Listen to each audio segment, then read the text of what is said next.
I'm Tyrone, and you now tuning into the Hill Stevens podcast. Because if you ain't tuning in, I'm fucking your girl, long dick style, and that's non-negotiable. Well, here we are, ladies and gentlemen. Night one of Dork Mania weekend is in the books. A lot to get into. I want to thank you all for tuning in for the annual WrestleMania review. You see what I did there? Yeah. Anyway, yeah, guys, thank you for tuning in. If you're watching this on if you're watching this right now on YouTube, or if you're actually watching this live over on twitch.tv. Yeah, we're live on both places, by the way. Yeah. And all that fun stuff. And yes, we'll be taking live calls today. Yes, the return of the live calls. We'll get into that in just a sec here. But as you guys can see, it's Steve. I'm a little stoned, but it is what it is. And I'm here joined by the panel here, the awesome, handsome panel that you see here. We're going to start things off here all the way from Detroit himself, the man with the golden charm, Big Mike. What is up, Big Mike? How you been, brother? Yo, what's going on, guys? Really good, strong night tonight. Really good night of wrestling. Very good, strong night of wrestling. And all the way from the wonderful mean streets of Bridgeport, Connecticut, the one, the only. You saw him this past Friday on an episode of Around the Point where we did the prediction, and he's back. He's back once again by popular demand. The one, the only, Mr. I just fucked your girl, if you will. The one, the only, Walter. How you been, bro? You can follow him on Twitter at Hey I'm Walter. But I love how you just whispered that part like we couldn't hear you. But I want to get in trouble, brother. That's why I got the headphones on. But no, I'm doing good. You know, there's no way I was gonna miss two. You know, this is a streak right here, 2 nights in a row. So. 2 nights in a row, bro. Oh shit, you're undefeated, man. 2 weeks, 2 in a row. I'm impressed. And we're joined here all the way in beautiful California itself. He is also known as the AEW fanboy assassin himself. He is rocking the new Tom Brady Super Bowl edition jersey. And of course, you can catch him in 4K. I like to call him 4K Chase himself. Okay. The one, the only Dr. Chase Oliver. Chase Hola. Bunny. Hola, ¿cómo estás, mi amigo? You gotta do this too. Gracias. Yeah. Gracias, amigo. Gracias. And CCC. And we're also joined here by the good brother, all the way also in California, but in Sacramento, the one, the only Dave Sack. Dave, how you been? I'm doing all right. Little disappointed, but it's understandable. You know, disappointed. Why, brother? But you know why. I don't know. No, I don't. No. You know why in regards to I told you off screen. You know, I can't tell everybody else because that'll ruin the surprise. But I understand why, because who we're waiting on, he had to be prepared. He had to be 100% focused. You know, so it's cool. It's cool. I get you, brother. I get you. I think I just want to see how it's coming off, and we're doing good. We're doing good right now. To my surprise, we're doing good. So let me get everybody here back in regular format here. Why not? Let me just do this real quick, and there we go. We're back in regular format. Wow. So I did say that we're gonna be bringing back the live call. So we're gonna try to get this review in. Once we are done reviewing the show, my bad. Yeah, WrestleMania, obviously, night one. We'll be taking your live call. What's going to happen is I'm going to post the link to this stream in the chat. Once that happens, someone's dog went off. Walter's dog was not mine. That's Dave Sack's dog. It is what it is. One second here. 1 second. There you go. We'll post the link to the chat here once we're done with the review. You guys will come in. We'll try to get you guys in if we can, 5 minutes each, what have you. But that's the goal. We'll see where this goes, okay? But, yes, this is your night one review of WrestleMania 37. After 1 year, 1 month, and 1 day the WWE Universe has finally returned. And I gotta say, yes, there were a lot of bumps on the road. Completely, yeah. But overall, I was overly satisfied with this show. I'm gonna be honest. Granted, I think all of us, let's be honest here, we all went into this show with zero expectations. Yes. What are you gonna say, Dave? I know it's technically considered the pre-show, but like, were you guys satisfied with the 2 matches that they aired on SmackDown? I didn't watch it. I didn't watch them, brother. I didn't hear about them, but okay. Who cares about the SmackDown Tag Team titles? Because Ziggler and Rude Jey Uso won the Battle Royal. Jey Uso won the Andre the Giant Battle Royal. Hey man, that's main event Jay. What do you think? Check on his name, dog. Main event Jay. That just builds towards the legacy. That's technically our pre-show. Yep. That should have been on the main show instead of I just feel match. personally that when Jimmy comes back, it's just like, fuck the Usos, we're dead. Like, they're not going to be a tag team anymore now. There's no point. That's me. And who knew it would have been Jay? Fair enough. Okay, so all that included, I gotta say, and again, I know it's only night 1, but I'm off for it. I'm a little slow. Okay, Was that there's no need for night 2. It's 2 nights, but I enjoyed it. I'll say this right now, and again, I think night 2 needs to deliver. Not only that, but right now, if it does deliver, we are looking at probably we're in the top 5 WrestleManias of all time. Yeah, I would say 10 Right. at least. Right now, night 1 WrestleMania has a 3-1 lead. They can't choke this. They cannot pull Golden State Warriors. They gotta close the show. They gotta go strong. When you look at the card for night 2, you got that triple threat. You got Rhea versus Asuka. You got Riddle versus Shamo. You got the Nigerian drum fight. You cannot miss. And you got a cinematic match.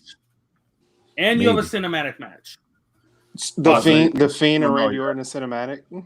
No, we don't know. I think it's going to have some flashy effects. I don't think it's cinematic. I don't think it's cinematic. Oh, and I forgot. We also got the other ROH World Title match tomorrow night too. So we got the TV title match tomorrow night. That got bumped. Television. Hey, that got bumped, right? Because that was supposed to be tonight. Sheamus Riddle. No, that was already on the second night. Well, anyway. Listen, let's get into this. I was talking about Steen versus Generico. Oh yeah. Oh yeah. That would have been dope if it was a ladder match. Famous TikToker Logan Paul. I don't know if you guys knew this. I think he's not TikToker. Vine. He's actually a Vine superstar. I don't know if you knew. YouTuber, TikToker, all that. Yeah, he's on Vine. I heard he might blow up on YouTube one day. I'm not sure. Yeah. So I gotta say again, they gotta follow up with night 2. I think across the board, all of us satisfied with the show. Satisfied? Yeah, I thought this was really good. Yeah. You know what really helped? Like we said on yesterday's little stream we had, I think what helped was the fans. I think the fans really helped. That helped a lot too, but in general, the wrestling part was fine. Yeah. Exactly. You know what really just no lie. Go ahead. Go. I was just gonna say, if they would have swapped places between the what was the main event and the opening match, I think that would have instantly switched the result. Like, no matter what they had to end, I think no matter what they had to end night 1 on a high note. Like they had to, because this was the first night back with the crowd. Fair enough, bro. Fair enough. For me, I gotta say, I was just excited that for real. Even going to that work, I'm like, hey, like, can we get through this day already? And yet, more importantly, again, just for the audience, just for the crowd, that energy, that fucking energy, bro. But it's one of those things where, again, I was excited. You know what I mean? But all right, let's get into this, shall we? Again, let's get into this. And again, and I thought about this today. They're talking about how, Bianca and Sasha are main eventing, and I get it. And it finally hit me like, yes, I get it. A lot of people were all angry about it, but when you think about it, Drew did say that, hey, he wouldn't mind opening the show. To be frank with you, to think about this too. If you're WWE, hey, this is the first show with an audience after a year and a month and a day. Who's the first person you want to get that reaction? This is the WWE champion in Lashley. Mm-hmm. And again, yes, there was rain. There was a delay, a fucking delay of 30-something minutes. 30 minutes. Yeah. Or so. And I got it. Steven, I believe we call this WrestleMania. WrestleMania, yes. WrestleMania. When yes, Cole John. said that, I was like, dude, he did not just say that shit, dude. Like, Byron Saxton even cringed at that. He was like, oh. So, I'll say this also. Throughout this delay, it was good to see the talent go off script here. You can just tell. Yeah. You can just tell. You can just tell they were trying to stall as best as they could. Yeah. And they held their own. They held it down, which I gotta commend them for. I really gotta commend them for that. They really held it down for as long as they did. There was panic, there was rain, and all that fun stuff. And again, it's one of those things where you just go back and remember, like, yeah, that was the Mania where it fucking rained and shit, and there was this whole thing. The fans and all. But anyway, we can go on for days about this. Okay. Were you guys a bit relieved that we didn't get, like, I felt because of the rain, there might have been a high chance of botches. And I think we only got like one with Mandy Rose or Dana Brooke, which one it was. It was going to happen. It was Mandy Rose. Yeah, it was. Okay. Hey, how come Lana? I knew something. I don't know.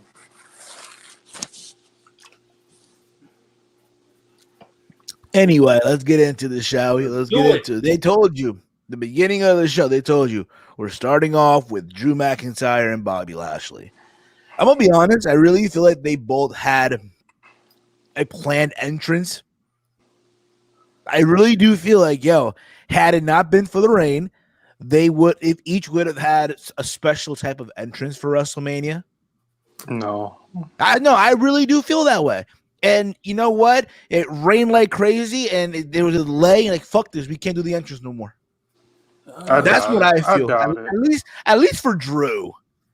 Come on, I think Drew. I know. I think Drew already had that set up. No, as far as back as last year, I know he wanted Shaman's Harvest.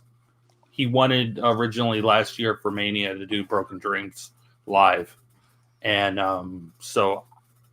I would like it would have been cool if you got it this year, but so I'm with Steve on this one that like maybe they did want special entrances but didn't really get it.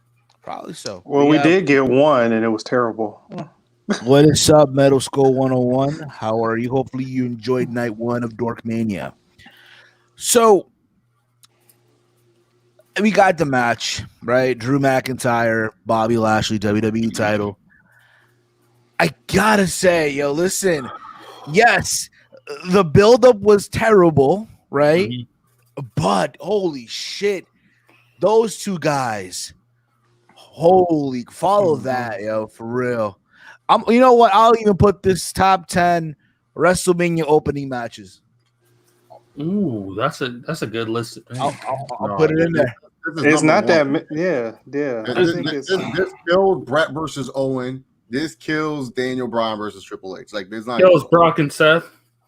Yeah. Oh, Brock and Seth easy. Brock and Seth was Walter and Steven were there live for Brock versus Seth. I think Walter even told me he was falling asleep. I remember Walter's like, "Yeah, Chase, I fell asleep as Seth Rollins won, and it wasn't that exciting." I don't think Walter said that. I mean, it was just a weird opener. Yeah, the live match. Absolutely. Is it better than gimmick ladder match, like the 32 ladder match that kicked off the pay-per-view? And whatever other shit. Oh yeah, 31 where Daniel Bryan gave himself a concussion. Yeah, that one. I was there for that one, so I liked it. Yeah. So they went at it back and forth, and again, just fucking amazing, both these guys here. But again, we knew that already going in. You knew these guys could go, and they fucking delivered. Not only that, but I mean, the only thing I can critique, like, yo, the way the ending happened, like, yeah, MVP distracted, like, Drew, like, hey, Bobby, like, come on, think about it. This is pro wrestling. It's combat. How, like in the UFC, for example, right? How often do you see, especially during this pandemic, right? You hear the corners, you'll hear the corners giving instruction to their fighters, and they're screaming at it. Yeah. You need to tell them those fighters don't get distracted. How silly! But again, it's pro wrestling. What can I say, right? Mm-hmm. Yeah. But Lashley got the win, locked in the fucking the hurt lock. Lock that motherfucker in. Mm-hmm. They even teased that, yo, Drew might escape this shit. Yes, Drew did a little thing, dive off to the outside too. Brett's rope. Yeah, Brett's rope. Yeah. I really thought he was gonna get it. He was gonna be in it, run to the corner, roll out of it, and then run right into a Claymore. That would have been a cool spot. But yeah, man, they've even teased They did the whole WrestleMania 8 finish. Mm-hmm. Where Drew was fucking boss off the fucking turnbuckles and shit, trying to get the pin, and he couldn't do it. And Drew went out. At the end of the day, does this ruin his credibility? No, because he didn't get pinned. He got put to sleep, or got put to rest, whatever the fuck you want to call it. Yep. You guys' thoughts on the match? It was great. I loved it. That's my quote. Last. Walty, did you love it? Yeah, I actually did love it because these two guys deserve to put on a show, and I mean, I know they didn't main event, but I think they wanted to prove a point. Listen, we're gonna steal the show with just opening the show, and that's literally what they did. Drew kind of sucks, the pandemic really happened, because who knows, maybe the crowd would have been really hot for him this whole year, so that's probably why he got all those cheers. But I think the right guy won. It's good to see Lashley. He better have that title for at least, I'll say, another couple SummerSlam. Yeah, maybe even past some. It has got to be past SummerSlam. I think honestly, you give him as long as you can. That's what I'm saying. Past SummerSlam for sure. All the way till you could get Lesnar back. I was just getting ready to say that. Chase, what about you, bro? Your thoughts on the match, bro? I'm going to answer Roger's question first. I think it's that goof that cheated to win the steel cage match against Shane McMahon, by the way. We don't say his name. But he did cheat. But nonetheless, I think it will be that clown shoes, whatever his name is. But I love the match. Steven has been on the stream with me where I talked about the TNA Slammiversary match and praising that match, calling it a match of the year candidate. I like headband and all. Headband and all. Yeah, exactly. Headband Lashley. And then they also had another match earlier during the pandemic that was also a banger. That was really, really good. And it's like these two just have really good chemistry with each other. They just know how to work with each other. Drew proved that he's a good babyface. Like I was going to call him number 2, be like, yeah, he's number 2. He's just a John Cena clone. But, it truly shows that, fans actually cared about Drew during the pandemic. They just didn't seem to tune in to watch him. He was in with the crowd. The crowd were liking this match. Drew McIntyre, he put him and Lashley put themselves in the hardest situation, in my personal opinion, because this is the first match with a live crowd in quite some time, and you're going to go out there and you're going to be the tone setters. And especially with the rain and everything, and they have to be the tone setters. Like you would think they would put Rollins versus Cesaro out there for the ROH World Title instead of doing this first, but. They decided to do this first, and it ended up being the best decision they made. Very good match. Right guy won. Drew. It kind of sucks because I would have been okay actually if Drew would have won. You would probably think I'd be upset if Lashley lost here, but the way that the crowd was reacting to Drew, it made me say, you know what?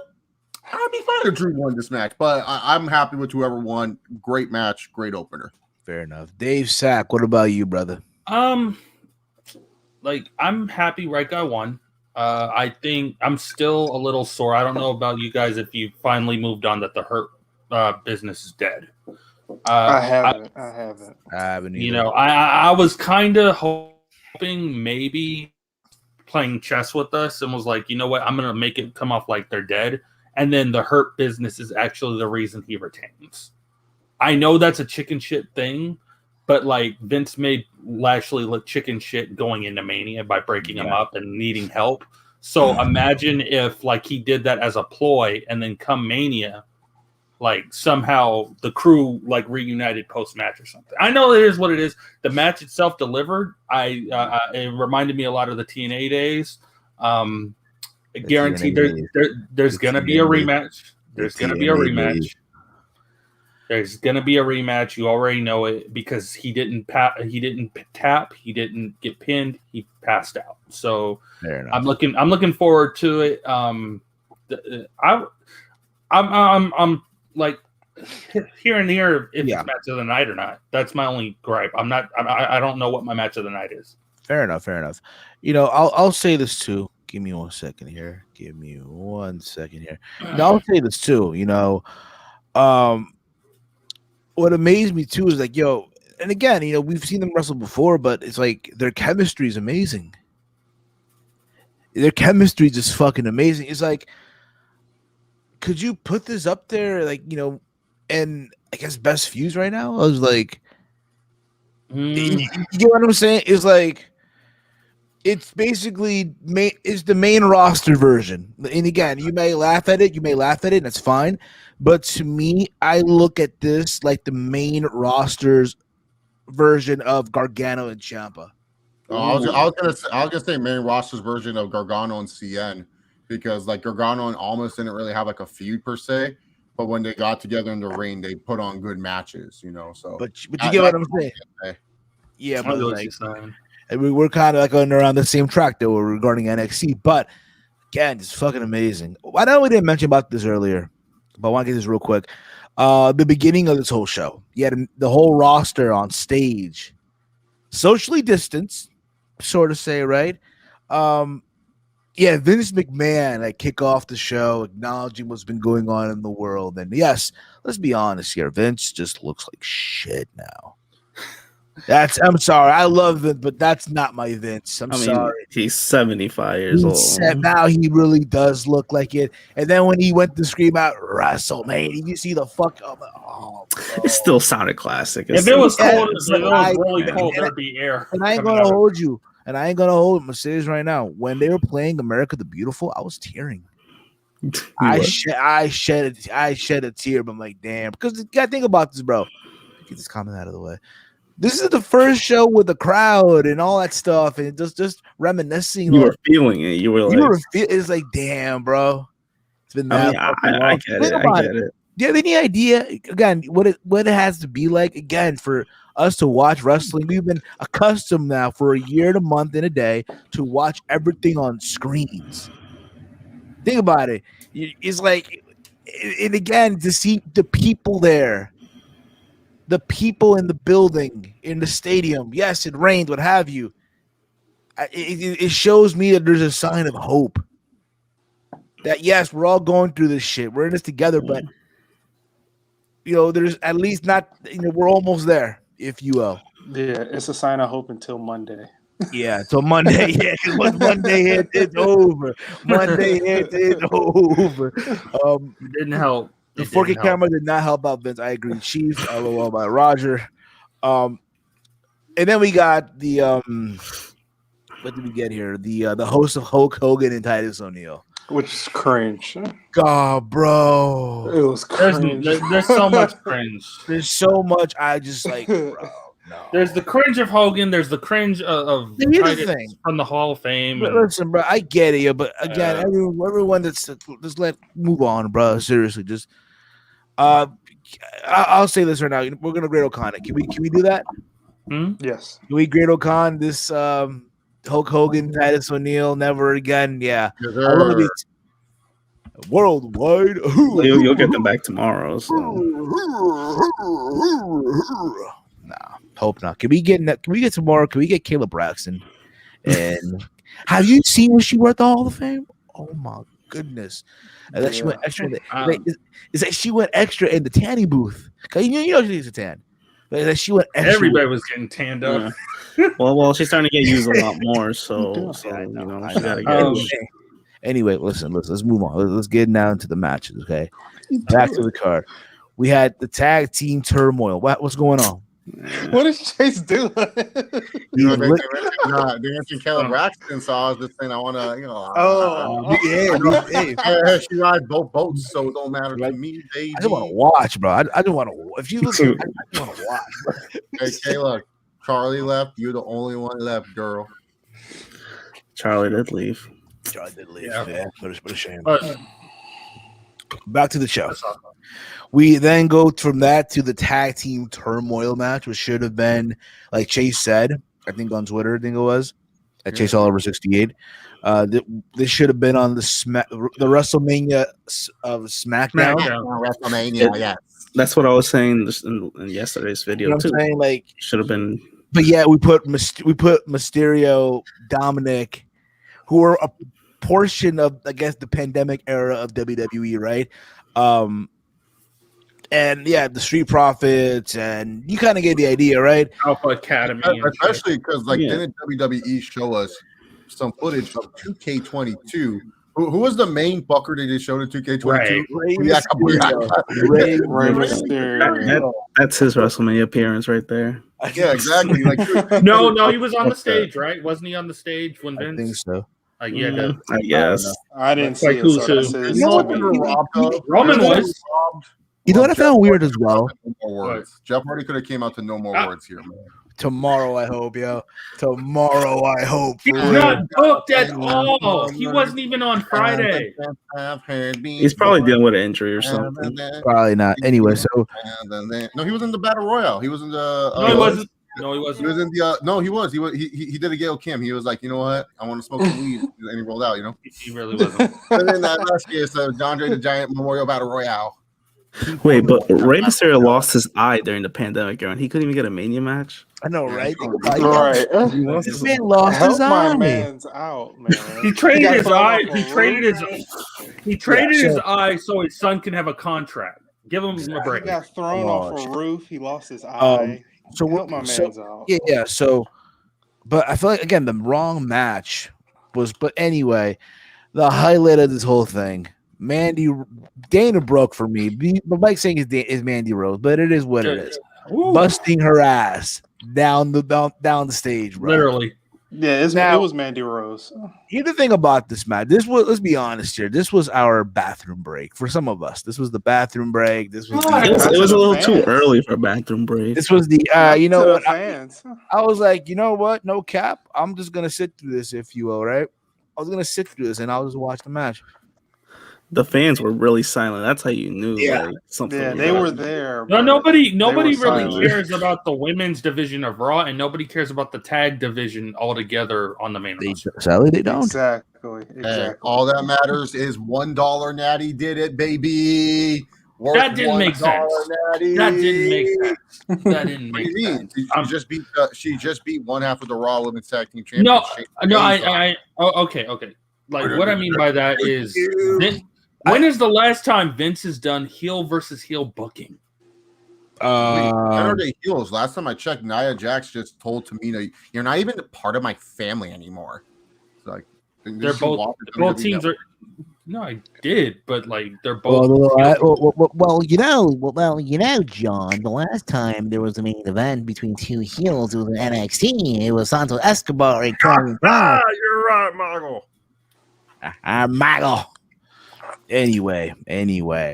This was my bathroom break. Like, whatever, fuck this. But I didn't like. Okay, so they eliminate Naomi and fucking Alana real quick. Whatever. They bring out Carmella and fucking Billie Kay, Hayden Royce cut that promo, like the promo of her life. I deserve an opportunity. I deserve this chance. This is my time now. And guess where you were at? You were at catering. She was in catering. Billie Kay, who's actually entertaining and actually puts in effort. Thank gosh she didn't get hit on the ramp. I agree. So, chicken shit in the chicken salad. Exactly. So,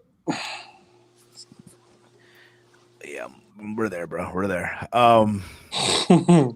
They get eliminated. Out comes fucking the Riot Squad, and they wash everybody. So it's seen they're washing everybody, and then out comes Natalia and fucking $1 natty, baby. $1 natty, $5 natty, $5 foot long. Tamina Snuka, okay. $5 Tamina, $1 natty. Let's go. $6. Build your dream team. Tamina's not even worth $1. Maybe just a quarter. Like 50 cents, yo. She like 95, 50. Hey, give her some slack. When she knows those pictures, what's your team 190? Hey, team 195. I'm rooting for them. Beat down, people. Beat down. $1.01. Beat down, people. Hey, everybody. Beat down. Yeah, we're not doing this in an hour. Anyway, anyway, 30 minutes. We're only in the second match. That's fine. That's Steven, don't worry. The ROH title match. There's not a lot to talk about. I know. Yeah, I can go by quick. You bring out Natalia and Tamina, and they just win. Like, to me, I feel like the wrong team won here. Heart attack, sharpshooter. What is the right team to win? I don't know all that. It would have. I think maybe the right team would have been Lana Naomi. That's who I was rooting for. Like I wasn't rooting for them, but it would have made sense. It would have made sense. That's what I'm saying. Do you really think tomorrow that Natalia and Tamina are going to walk out as the new tag team champions? Yeah, they are, because that'll be Tamina. That's going to be Tamina's first title ever in WWE. Yeah, but she got the pinfall win, right? She got the pinfall win. She did. Yeah. If you will, so there's that. That was but we can all agree, right? We don't got to go one by one here for this match. We don't have to, right? Yeah, we don't. Not I'll pass. No, not for this one. Not for this one. So I mean, just congratulations, Ho. You know, like that. 10 years. 10 years. Come on. 10 years for a one-on-one. There we go. That's all I'm gonna say. 10 years for a one-on-one. Take your little watch and you know, your little Zack Ryder IC championship win. You know, that's it. No.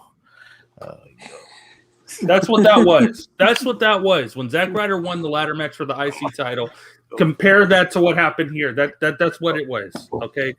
You're here this long, you get your moment. Okay, okay, all right, okay. Anyway, I wasn't expecting that, but okay.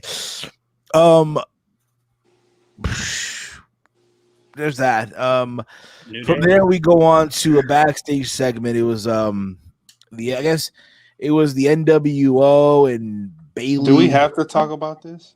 I just thought it was cringe.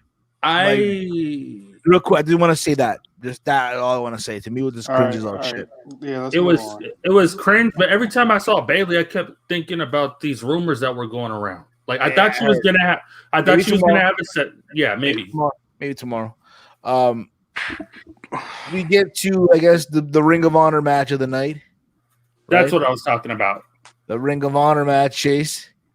Oh boy! This is basically. This is basically Final Battle number 7 here from the. Dude, this was the Tyler Black, Claudio Castagnoli. They gave us a classic here. Like, look, WrestleMania, you need one of these stupid indie matches. They're okay to have. Like you need one of those matches that are for the hardcore fans, and also that casual fans can like too. And this match was great, and the swing is so fun. The crowd was loving the swing; they were counting along to it. Seth Rollins was like, I don't know what happened. He was just like, you know what? I'm wrestling someone I like. Let me just do all my crazy shit that I can no longer do anymore. I'm not going to tear my ACL like I did against Kane doing this shit. It was great. I loved it. I loved every minute of this match. Like. It's not a Chase Oliver match per se, but it is a match that I do enjoy like watching. I can go back and I will rewatch this Mania, first of all. Me too. But if I go back and rewatch, like if I want to watch one match, it's like, hey dude, let me just watch Seth Rollins and Cesaro pull a great cruiserweight classic type of match. Like very good match between these two. Tyler Black ended up doing the job to Claudio Castagnoli and gave out the ROH World title. I think he's going to WWE. He's going to sell his soul to that piece of shit Vince McMahon. fucking asshole, but whatever, dudes. Claudio is now the new Ring of Honor World Champion. No. That's all I care about. I hope he has a great match against Tyson Dux soon. Tyson Dux, if you guys don't know, he's the guy in All Japan Pro Wrestling. He teams with Kota Ibushi, and I can't wait to see what they do one day. But yeah, no, Claudio Castagnoli, Ring of Honor World Champion. You know, the thing with Cesaro, he gets these pushes. Now it's time to follow up. Well, what's next, dude? Like, I've seen this story before. Like, look, Seth Rollins, he puts Cesaro over. It doesn't hurt Seth Rollins whatsoever. But he did the same shit with Kevin Owens last year. He put Kevin Owens over last year, and nothing came from it. You know, yes, Kevin Owens did get a push for the world title, like against Roman. Later on in the year, yeah. But Cesaro, it just feels like Cesaro is going to be the setup guy to lose to Roman or Edge. Like, to me at least. And you gotta set, and to me personally, you gotta just try to see what this momentum can do for Cesaro. Maybe Vince has finally figured out. Like, the guy can never talk. Like, when he cut that one promo where we're like like that killed any momentum he had as a talker. But if tonight's match showed anything, he can be fun in the ring. And if you can get that guy to be fun in the main event, and I'm not saying give him a world title, but at least get that fun into anger. Maybe you can deliver. But yeah, as of right now, I'm so happy. Hopefully Chris Hero takes on Claudio next. That's my dream match. That's my dream match. Yeah, that's it. All right. That came from ROH Styles 123. ROH Styles would be like this. The match was good. Seth and Claudio. Tyler Black. I'm sorry. I'm sorry. True Slayer. Well, thank you, True Slayer. What the match would be right there is that what we saw was Tyler Black. I'm not going to call him by his slave name, and Claudio Castagnoli, of course, a goofier slave name. Wait, put on an exhibition that your mom, your sister, my brother would all love. This was a 10 out of 10 match, better than the opener, and you flipping know it. And it's coming here from who's that? Oh fuck, I forgot his name already. Fuck. He shoots his videos in fucking 240p. It's like his 2008 all over, like 2006 all over again almost. He wear the TNA Lockdown T-shirt, whatever, or Destination X. What? I don't know why I was gonna say Spinner Neck because he always had a shitty camera. No. I mean, he always had a crappy camera. No. So I don't know who is that dude though. He was like Asian though. He was Asian. He was Asian. I watched Seth Rollins versus Cesaro. I thought it was a good match. I really liked it. Oh yeah, there you go. All right, here we go from PS Power. You know, I gotta tell you guys right now. Okay, you notice how he grabs a piece. Like he has like a little microphone right here. Like, God damn it, so fucking good of a show. I don't know, but he kind of. Okay, so three things. I got three things about this match. One, I like the debut of the UFO. I don't know about you guys. What about you? Y'all like the UFO? I like the UFO. Is that when he did the no hands airplane? Yeah, no hand. Yeah. That was ridiculous. I never seen that before. Okay. So one, that two. So how you guys are just casuals because he does that all the time in Ring of Honor. Two, got to give props to Daniel Bryan because he's been the one backstage pushing for this match. You know, he's using his sway to make this happen. And three, I hate saying this as much as I want to push for Cesaro after this, calling it now. 3 months time. Seth Rollins will be in the title picture. Cesaro, maybe IC, maybe depending on who wins tomorrow night. I'm sorry. No. Apollo stays IC champion. Apollo. You know, one thing I'll say too that I like is the new theme song. I don't know why, but Seth did get a new theme. You know, everyone got new theme songs. You know, Pete Dunne got a new theme song. Santos Escobar. Yeah, because they ain't trying to get rid of the old music person. I'm saying it right now. Santos Escobar's new theme. That's going to be my new work. When it comes out, don't even remind me about that match. When it gets released, the theme song, bro, that's going to be my new workout song, bro. It's over. Anyway. I'm just happy that Cesaro got his moment. You know what I mean? Yeah. Long overdue. But here's the thing, though. Yeah, it's awesome, right? But let's just hope this isn't 2014 all over again. Yeah, where it was there, it was awesome, and then they did nothing. It most likely is. You know, I'll say this: if let's assume here, right? Tomorrow, Roman does retain. I would say, hey, coming out of that and the fact that Cesaro got a win over Rollins, again, Roman gonna need some bodies until they come up with an idea on how to get Brock back to the company. Well, a lot of times what they do with the triple threats is like the person who didn't get the pin is the next one in line. Unfortunately, they pull that crap. Anyway, so anything y'all want to add? No, let's move on. Classic independent match right here, like Chase said. So all good. Probably match of the weekend, to be honest. I know that Pete Dunne and Kushida had a match, and it was really good too. And also I saw that Tommaso Ciampa fought Walter. That was also a good match, but this was definitely match of the weekend. Oh, actually, John Moxley. I don't know if you guys heard of him. He fought MMA fighter Josh Barnett. That was a good match too. Bloodsport. Yeah, Bloodsport. Oh, dude, yeah. So I was watching that.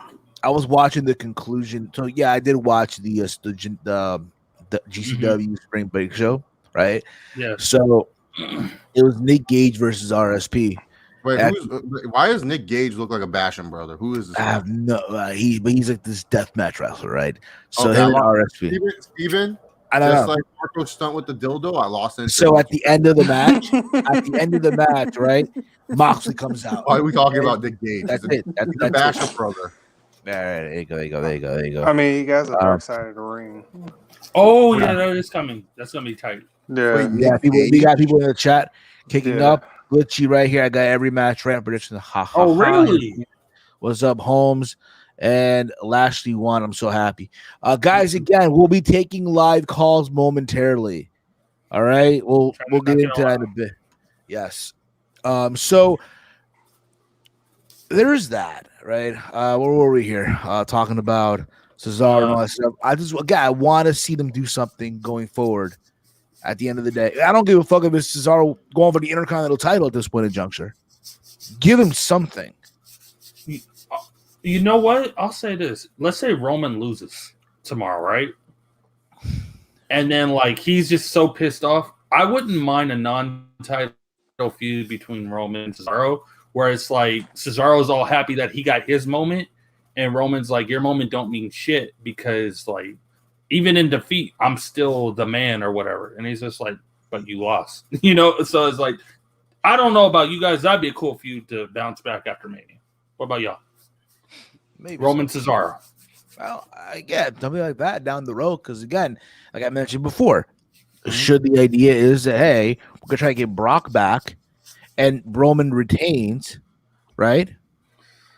We're gonna need some bodies till we get convinced for SummerSlam, right? Yeah, right. We'll see. Yes, I thought the crowd returning was awesome to answer the question of Silver Surfer. I love the fact that the crowd came back, but the reality is tomorrow all that ends because Monday's back to reality, back to the screens. Yes, Glitchy, we'll be having live calls in just a bit. I'll explain how that's gonna work out in a bit. We'll explain that in a bit.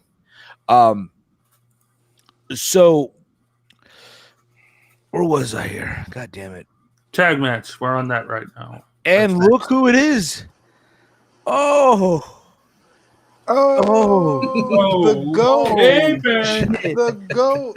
The GOAT. Oh, stop. No. GOAT himself. Oh, shit. Okay. What's up? Fabe. Oh, man. The man whose Fabe is okay. Listen, anything can happen in wrestling, and it's WrestleMania season, so hey. Listen, man, I'm saying it right now. Dallas is happening. I don't give a shit. Dallas is happening. Y'all do Dallas. I got LA. No. I'm about to launch the OnlyFans, get the cooking videos going. I'm kidding. OnlyFans. It's going down. Listen. We had a horribly bad drunk stream the last time we were in Dallas or WrestleMania. I don't think OnlyFans needs to be brought into this whole thing. I know. That'll get y'all on the top 1% on OnlyFans. So, that'll be real great. quick, pulling EC3 on it. Weed and Wrestling. Hey, what's up, man? Guys about Weed and Wrestling. Hey, everybody on the panel.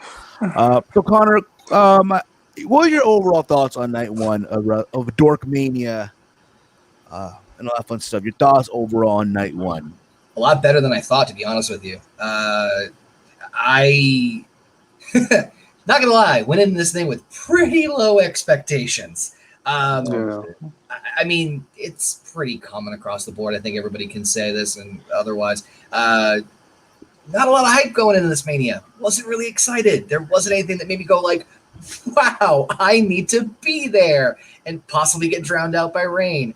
But COVID. Or yeah, no. So, I mean, I went in there with pretty low expectations. I've got, and listen, I don't know much about him, and I didn't hate on him when he came in, but mad respect to Bad Bunny. I gotta give him to that one because first off, that entrance made Adam Rose proud. I'm very, very happy for that entrance. But honestly, it wasn't bad of a Mania. There was enough there. There was enough stuff. Did it feel like WrestleMania? Yeah, it did. You know, like I didn't hate the show. I wasn't like enamored with it, but there were definitely things I liked about it for sure. Facts. So we're about to talk about Almost. AJ Styles and Omos versus the New Day. That should be a chant. That's got to be the new chant. First of all, I love the fact that the New Day got back together for the entrance. Mm-hmm. Big E do it. I love that. Agreed. Awesome, especially in Tampa.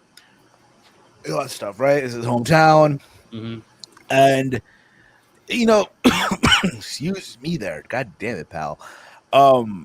Just just the booking here is kind of like, and I'm gonna get to what I mean about this. I'm gonna talk about it as well when we get to Bad Bunny and Priest versus Miz and Morrison. Here in this match, the idea is that hey, AJ's not a tag team wrestler, right? That was the whole thing about this, right? And the idea we gotta have him struggle to tag in, right? And AJ, wouldn't you?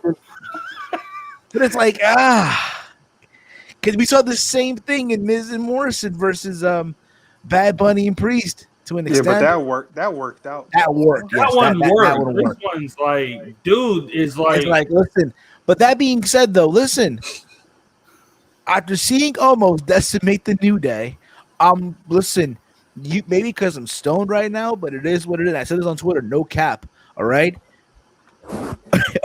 Jay is walking up like I don't want to eat it. He's like, what is this match? Hell no. Oh, listen, I'm saying it right now. Walter versus Omos. Shut up and take my fucking money up. Shut up. I'll pass. I am not facing no damn Omos. Why don't you, bro? Shut up and take Such a my weird money. headline to think like. I mean, they can do it in Africa. For God's sakes, it's like a concussion match, and if they put those two together, good God. Wait. Okay. I thought of it perfectly. If we're gonna do a repeat of history, then what'll happen is this. All right, R-Truth will win the WWE title, and then lose it in 5 seconds to Omos, like Diesel beat Bob Backlund. Yeah. That's when I'll stop watching wrestling. Yeah. Or you have almost do that to Walter and do the same thing as the Bob Backlund 5-second finish. Facts. I will really stop watching wrestling. So, but other than that, you knew what was going to happen. You just knew what they were. This little quick detail, and again, you may call me random, but it is what it is. I like the little detail on the gear of the New Day. Yes, it's Tampa Bay Buccaneers. I get that, but it felt like it had a rustic feel. Like, yeah, it was meant for last year, so now we're just putting it on this year, and it's like, again, you can just tell it looks old, but it is what it is.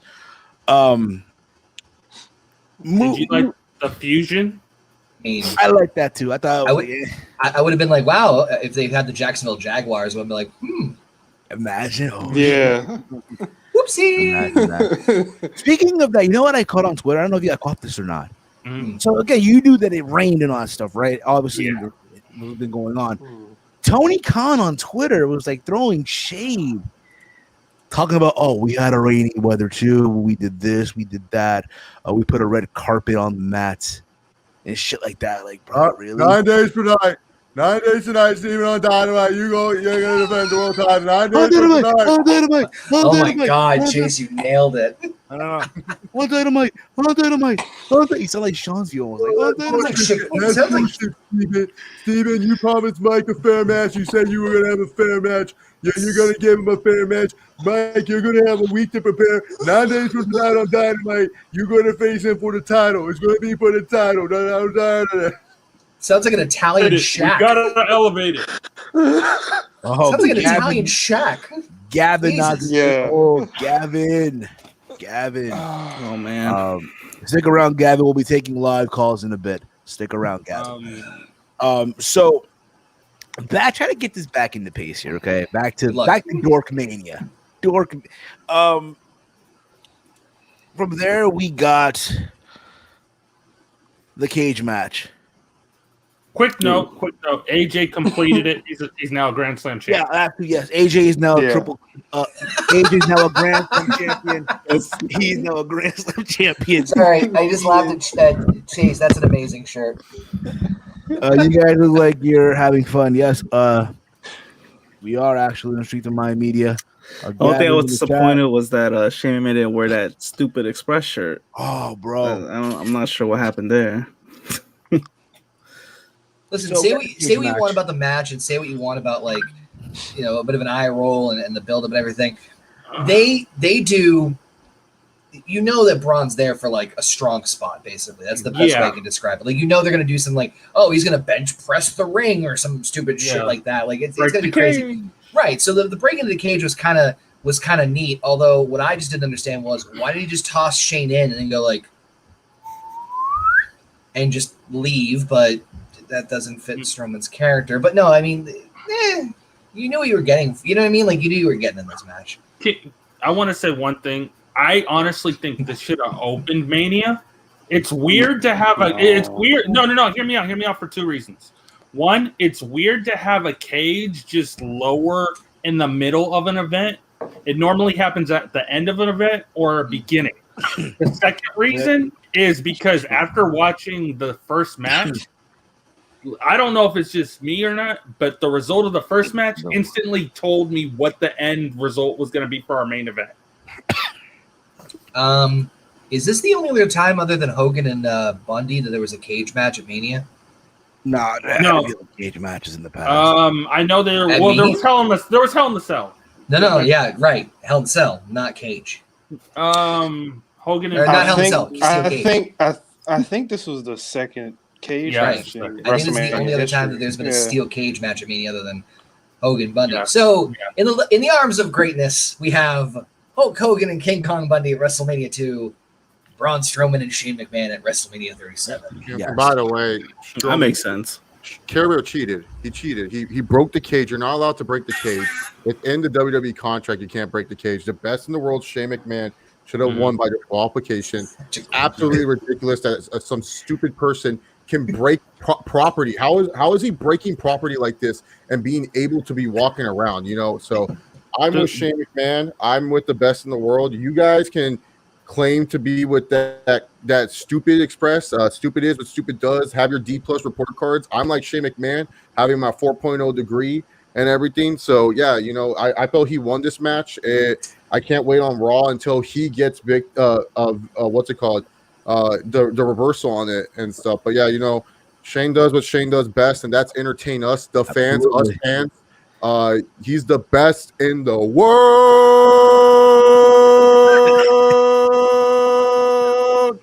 And my shirt says it all. You know, this is a legit shirt. You know, I love it. I don't know who he is. It was a typo. Chase, did you buy a copy of the WWE rulebook? No, I do. I do have a copy of the WWE rulebook. It's actually right here. Let me pull it out. He really did it. Of course he does. Listen. They sold that for a while. They did sell that for a while. Don't be hating on Chase. Chase knows what he's talking about. This is the official WWE rulebook. I can't show the front page because otherwise Stephanie might attack me or some shit. But yeah, this is the WWE rulebook. Right. Under in page 710, it even says that you cannot break WWE property and you can steel cage. Wow. That's why Vince McMahon show that again, Chase. The St. Valentine's Day Massacre match with Stone Cold Steve Austin. So he's right. Yep. Show that again. Show that again. Yeah, page 710. Yeah, don't worry about it. Yeah, you know. So, Don't zoom it in. Don't zoom it in. We know. That's the rule book. Right. That's the rule book. Just like how what's his name? Who's on NXT? Kyle something. He didn't beat Adam Cole because it's an unsanctioned match. It doesn't count in WWE record books. It doesn't count in NXT record books. This guy shouldn't face Killer Cross for the world title. And by the way, that's an abridged version of the rule book. It's a shortened version. Yeah, it is. You know, a good friend. I'm not gonna say who it is. I think his name is Bobby Fish. Gave it to me. So you know. Yeah. So hey, just a quick note, real quick, Steve. So I'm on Twitter, and boy gave the main event a 10 out of 10. Of course he did. Of course he gave did. what a 10 out of 10. Bianca and Sasha. Yeah. Oh, well, of course he did. It's obvious. 8 out of my book. My boy, your boy. It's your boy. Your boy. On a scale of 1 to 10, how baked is Steven right now is the real question. And I'm chilling, bro. 11. I'm chilling right now. I'm in my zone here. It's WrestleMania week. WrestleMania weekend. So Pinnacle. So what was I here? Question. Cage match. We just cage match. You know, again, listen, I didn't mind the match for what it was worth. He cheated. How many times? I know that he did cheat. He cheated. Cheaters again. But just the Steven, let's talk about happy things. That I get out of this is that it's going to continue. Yes. The program's going to continue. Now, yes, let's get into it. Because you know what? I am smiling right now. I am smiling from head to you can just imagine. I am just happy. You know why, bro? You want to know why? Because ever since the Royal Rumble, ever since the fucking Royal Rumble, I had all these fucking dorks, all these fucking idiots on the internet talk about, oh, what a waste for Bad Bunny. This is a waste. This is stupid. He doesn't deserve to be there. You know, this and that. I don't understand what the fuck he's saying. This and that. And listen, I had to hear it. I had to hear the shit from people. Yeah. And it is what it is. But, bruh, today I smiled, bruh. Today I smiled. Oh, my God, yo. I'm having this moment, bro. Listen, I'm not just saying it because I'm a Bad Bunny fan. But, again, let's just point the obvious. But I'll say this right now, yo. The fact that, let this sink in, too.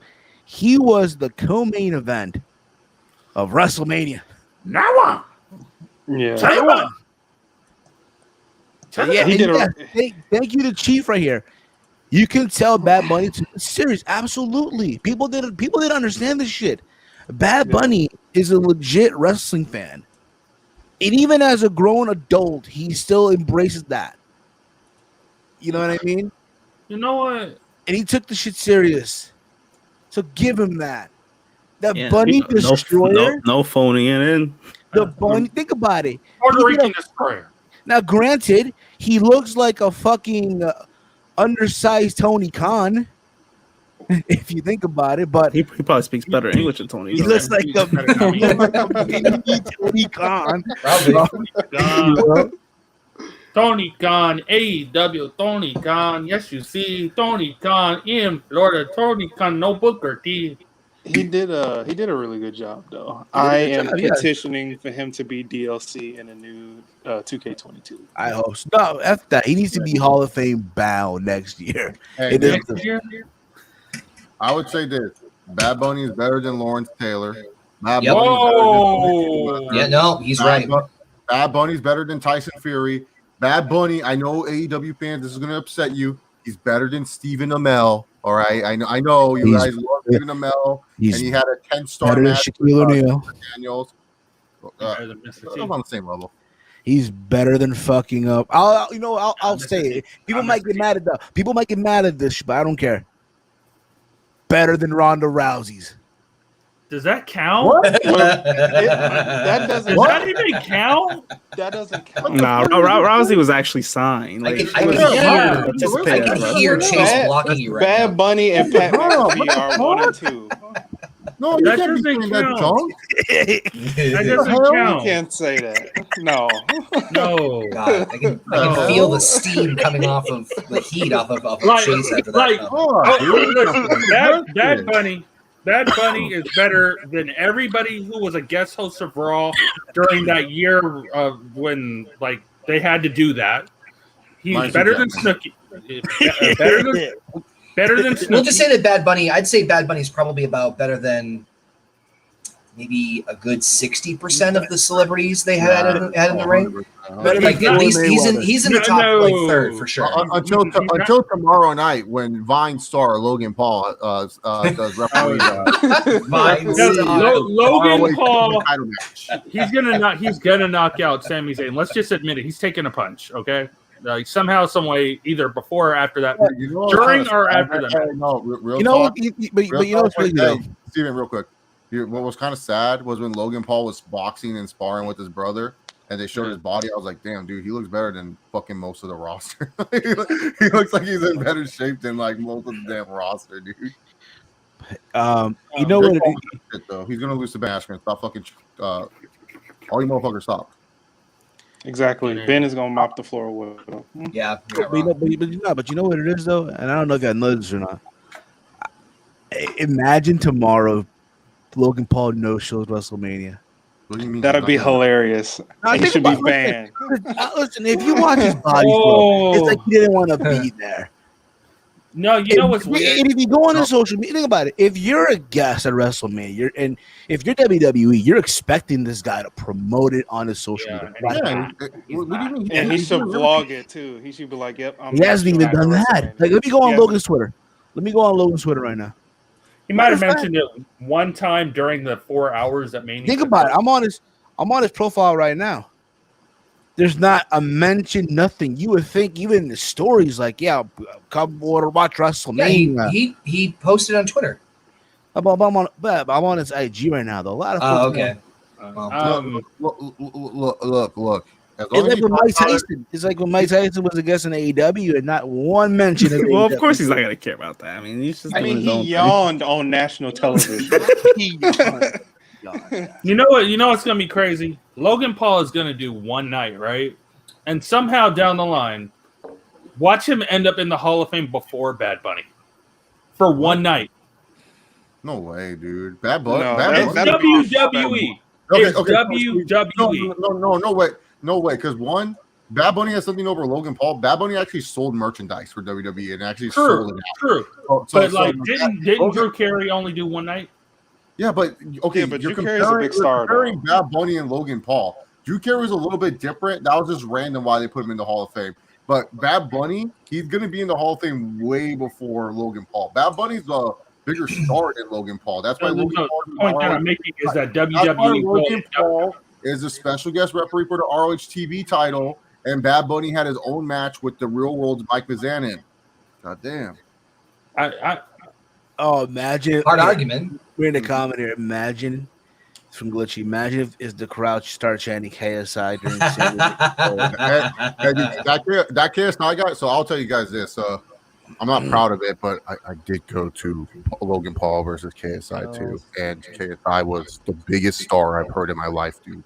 I've been to the Staples Center where the great Kobe Bryant played, and I heard the Staples Center guy said, "And from Philadelphia, Kobe Bryant," and I have never heard a cheer in my life when KSI came out, and all the little girls were like, I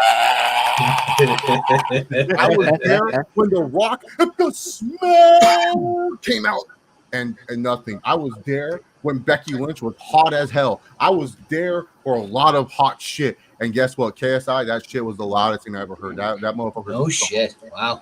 Mm-hmm. Huh. Wow. Yeah, wow. Amazing. Bro. That broke my heart. The Kobe one. That broke my heart. It was louder than Kobe. Big Mike. It breaks my heart too. I've been to many Laker games with Kobe Bryant. Rest in peace. Great. I've been to Laker games with LeBron James, but for whatever reason, KSI got the loudest pop in the city. LeBron's different. That's different. Man. Anyway. So yeah, man. Fucking Bad Bunny did his thing today, yo. You know what? I just want to say this real quick about that match. And more importantly, listen, the big winner here, Damian Priest. That guy, listen, I'm calling it right now. 3 years, if under 3 years, we're gonna get Roman Reigns versus Damian Priest for the world title.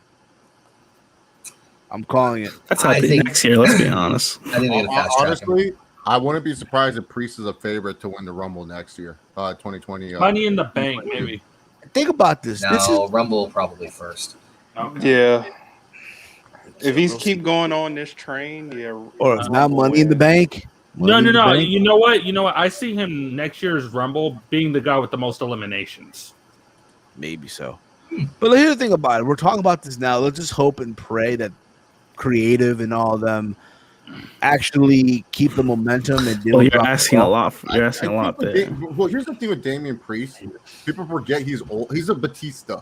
You know, like Batista. Yeah, gotta use him quick. 38 when he started getting into his prime. Like Damian Priest is older, so he's much more chill than like a lot of the younger talents. And I just think I think he really impressed people with this Bad Bunny thing. I think the higher ups really like him, and I can tell you this from women that I know that watch wrestling casually.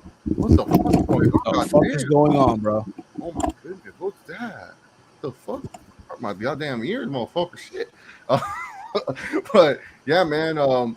But yeah, like with Damian Priest, like I just think that Damian Priest, he attracts women.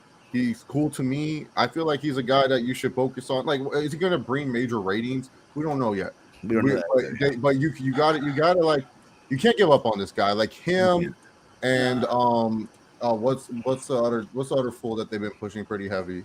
Who's that other guy? Almost. Nah, not almost. No.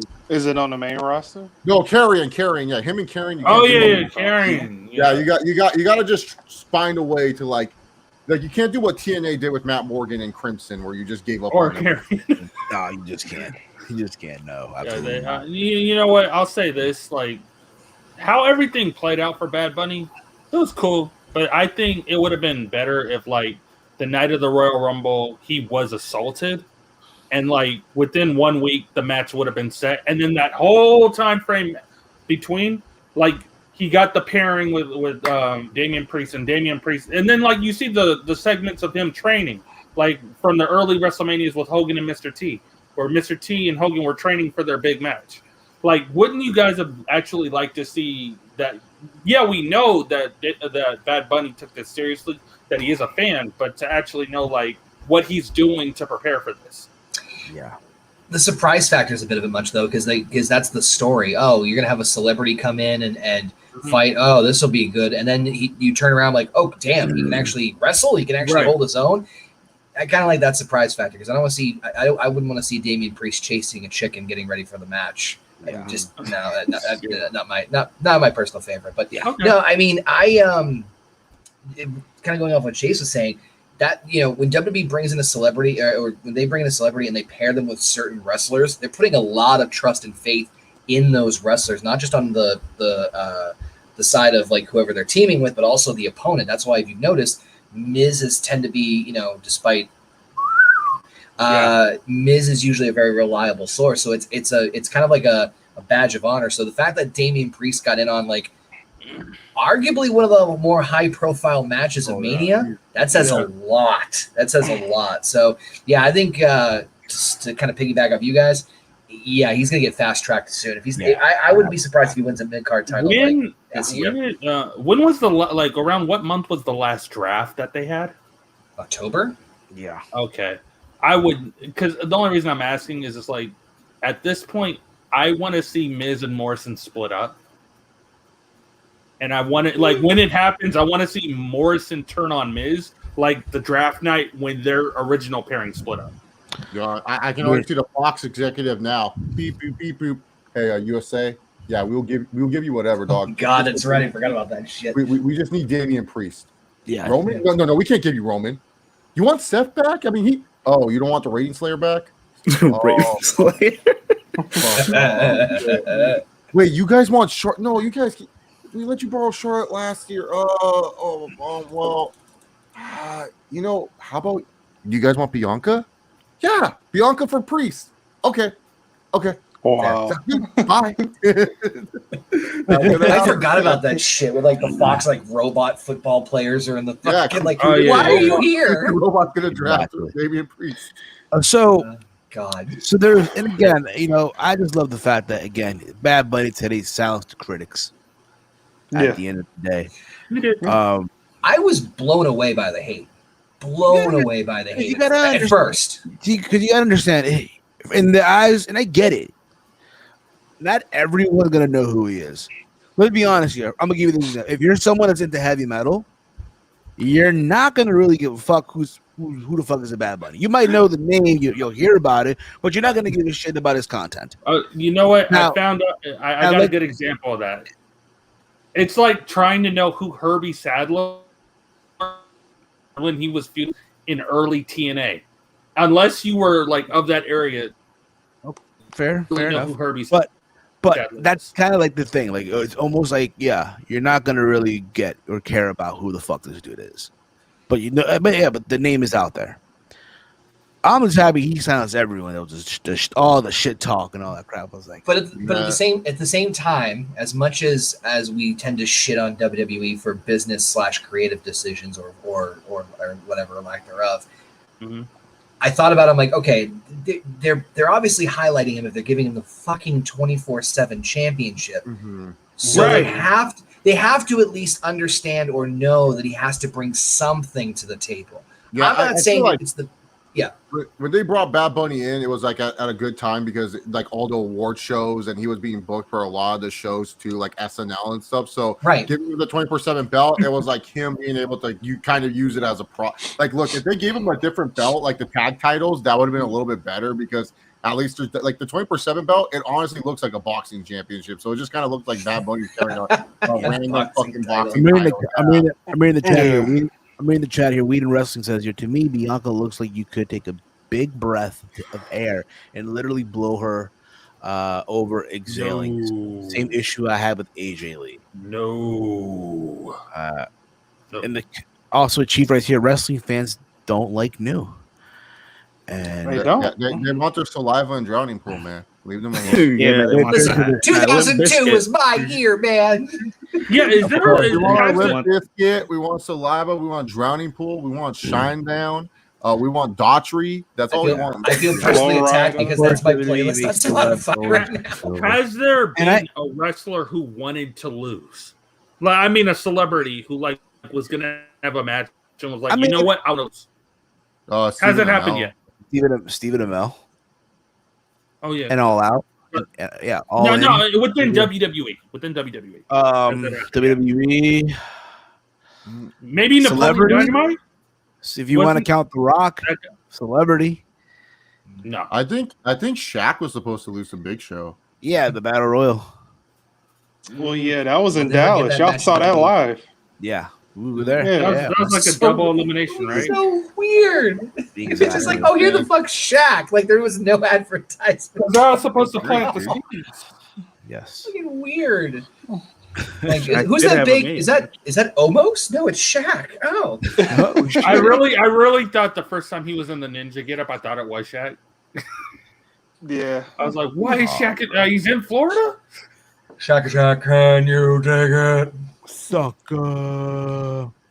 So, where was I here? Holy crap. Oh, did you guys think Booker T was going to get involved in this match since he was on commentary? Yeah, I had a little. I might have a spot, but whatever. I mean, I'm happy he didn't, but I kind of had a feeling. We have here the Biz Artifact. I think he was actually at the show. He sent me a photo of the streets in Tampa with the little banner on the street lights, whatever. The little banner for WrestleMania. So there's that too. That's cool. It'd be cool if he gets on. I know he was there. If he was there and all that stuff, we can get that questions and shit like that. But here we go.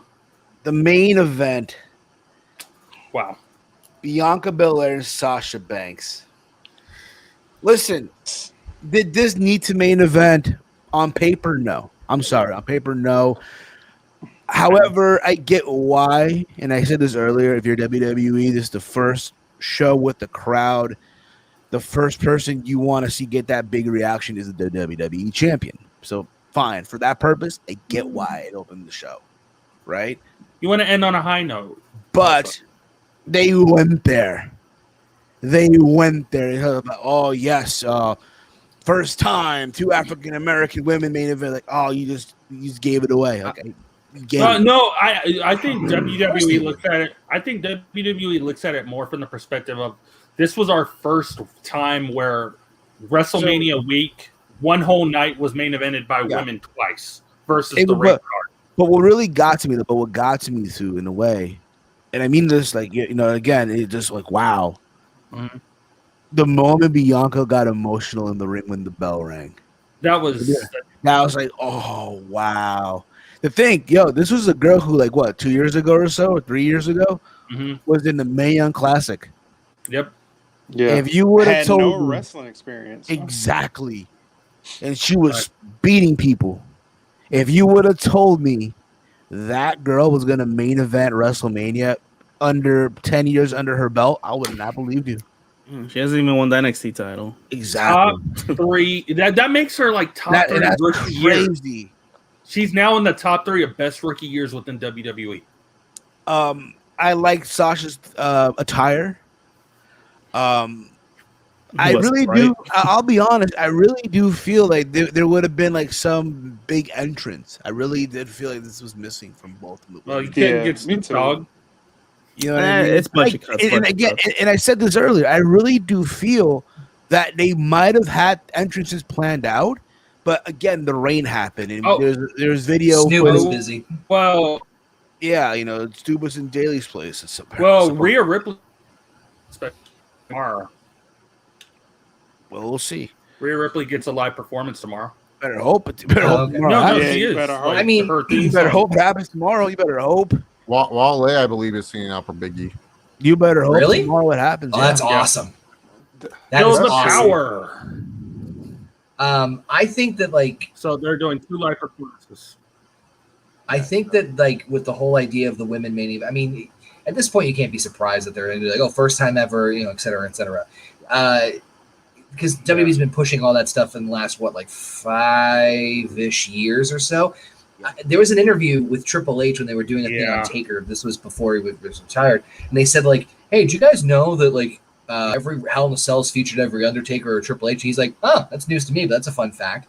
They never kept track of that shit, but now you're getting all these firsts in because it's a great promotional tool. It's a huge boost to be like first time ever, because obviously it's a bigger draw and attraction. I will say that them main eventing the first night is probably one of the big positives that you can make to defending splitting WrestleMania into 2 nights. Yeah. Because whether or not you're a fan of that idea or not, I think that splitting up WrestleMania 2 nights, in my opinion, is actually better. But whatever side you're on the fence of, I think that match and for that moment and for that reason is a perfect positive as far as, yes, this is why they should be splitting these up. Yeah, I agree with Connor here because I feel like with the Women's Royal Rumble, if you want to make that, whether you're for 2 nights or 1 night, whatever, if you are for 2 nights, you have to accept the fact that you may have to put the Women's Royal Rumble winner match in one of the main events for one of those nights. Which I think that's how it should be if they decide to go with 2 nights moving forward. It just makes the most sense. Why would you have the Women's Royal Rumble winner in the middle of the show where it doesn't matter? That should main event. That is the big match, and it wasn't like WrestleMania 35 where I felt, the women's triple threat match. I didn't feel like that was, not deserving of that main event, but we had Kofi Mania, Seth Rollins. We had other matches on that card that could have main evented. It takes away from one or the other. Yeah, exactly. This show right here, it literally had it where it's like, hey, we're going to divide it on 2 nights. No way these people are main eventing over the Tribal Chief. That's ridiculous. But at least you put them on night 1. If you want to argue that, they should have main event over Lashley and Drew, that's fine. You can make that argument. But I'm always going to say Bianca won the Royal Rumble. Sasha's the champion. And look, here's the thing. Yes, to us who watch weekly, the feud was shit. You know what my mom who doesn't watch weekly said? Wow, that video package was awesome. I can't wait for this match. Because guess what? She doesn't watch weekly. The people that are going to watch this shit on Peacock, guess what? They don't fucking watch weekly. They're just going to see, WWE's doing a live show. Let me check. Dude, guarantee Randy Orton and Bray Wyatt's going to have the greatest video package of all time tomorrow night. And everyone's going to be like, wow. This is the greatest dude ever. Yes, They clearly do that for any match. This is how WWE this is what WWE does better than any other company. Is they can literally just make a shitty video like that Bianca and Sasha video package. I literally was like, dude, why does this feud feel so epic? It made the match feel so much better. I'm laughing because Chase is absolutely right, because there's been times in like the last couple of years where I'm like watching a highlight video for like a feud that I thought was garbage. Exactly. I'm like, where was that? Yeah, exactly. It was like literally they built the Sasha Bianca thing so much better. Like because like I talked about it. Oh, I just want where Bianca's considered an EST and she wants to one up Sasha. That video package was pretty much the feud, and it made Sasha's WMD slap at Fastlane make more sense because it was like, hey, we got to make Sasha look good in this video package. We can't make her look like a bitch. Like we have this Bianca Belair deadlifting 500 pounds of Big Show, so she has to. We have to make it where Sasha looks somewhat strong to her. So that's the theme. Like guarantee watch tomorrow night. Everyone's gonna be like, "Oh, dude, Randy Orton and the Fiend. That video package is awesome, dude." Dude, Riddle and Shamo. They're gonna be like, "Dude, Riddle and Sheamus, dude. That video package was sick, dude. I love Riddle." So, with that being said, this is gonna. Again, we're gonna be taking live calls. Yeah, I like what the match was. Okay. So I like the match. A lot of the performance was really good. I don't know about you guys. Do you guys kind of get a feel from this match of Triple H Batista won? Of like you just knew completely that like Batista was gonna overpower him, just completely destroy him, and then like once he got that title reign, it was like the only thing that took him out was an injury. Yeah. So no, like what I'm saying is like. This is Bianca's rookie year. Right. She had to throw and like in her first title match, she threw the kitchen sink. She like she had to throw everything to get this, but she's portraying that she's already dominant. It gives off a weird vibe of like what's next. Well, she had to be like Brock Lesnar basically. Yeah. So, but I didn't think she was going to win a title in general because the me too. I really thought she was going to get outsmarted. I'm going to pull a New Japan shit because these New Japan fans do this all the time when they're like, "Did you notice when Naito hit the Destino on Okada and then he went for this move?" Like, so when Bianca went for the 450. She's done the 450 before. Go rewatch some Shayna Baszler. Let me finish. The reason why she reacted how she reacted was because she thought she was going to lose again. Because every time she hits the 450, that was when Shayna would do the Kafita clutch and do all that other shit, and then she would end up losing those title matches. So her overreacting after doing the 450 was actually really good long-term booking, but no one would actually care because you guys don't actually fucking watch the fucking matches. No, it's the same stuff that was happening earlier with Drew, where it's like he's throwing everything he's got except for the Claymore, and he's just like, dude, like I hit you with 3 straight Future Shock DDTs, and it's not working. What do I have to do? And you already know what he has to do. That's what was happening here. Yeah, I'm in on this. That hair whip was ridiculous. Oh yes, bro. Oh my God. You know what? I don't think she wanted to do it. She had to do it. She did it. I'm happy that she did though. That's gonna be the first. Yeah, because that was a spot. I feel like it was good that she did do it because throughout the whole match, Sasha was playing with here's the thing. No, it's not just that. It's the story. Like Bianca Belair's hair scares the fuck out of me, dude. Like it's just she's gonna get that hair cut. It seems like it's like an anime hair that's gonna fucking like it's like a scorpion hair or something. I don't know. It's scary. But I think storyline wise, that hair needs to get cut. They were using that hair throughout the whole match. So when Bianca finally got to use the whip, because my mom even said, "Does she use that as a weapon?" Her hair, and I was like, I don't know. She hasn't really used it as a weapon like recently. And then all of a sudden, when she hit that whip, it felt so impactful because the whole time Sasha was using that as a weapon and using it against her, and Bianca was like, and it was nice. I loved it. The sound was just crazy. Yeah, and it left a mark on Sasha's stomach. So imagine that's what made it even more awesome. Imagine if this rematch led to a hair versus hair match. I mean, hair versus title match. It might. Who knows? Or some shit. So, and then Sasha gets her haircut. Yeah. So what I want to say this too, real quick, before we get to the calls. Yes, but I'm happy at the end with the outcome. At the end, like yes, they made the right decision at the end of the whole thing. But it's so crazy to think, yo, this is Bianca, like yo, not even 5 years in, already in the main event. That's crazy, bro. Main roster year 1. Yes, it's a little scary. I mean, again, it's the NXT effect, but anyway, that's night 1. This will conclude, I guess, the review portion of the show. Mm-hmm. So now we're going to start taking your live calls. How this is going to work is simple. I'm going to post the chat link to join us here. I'm posting it now.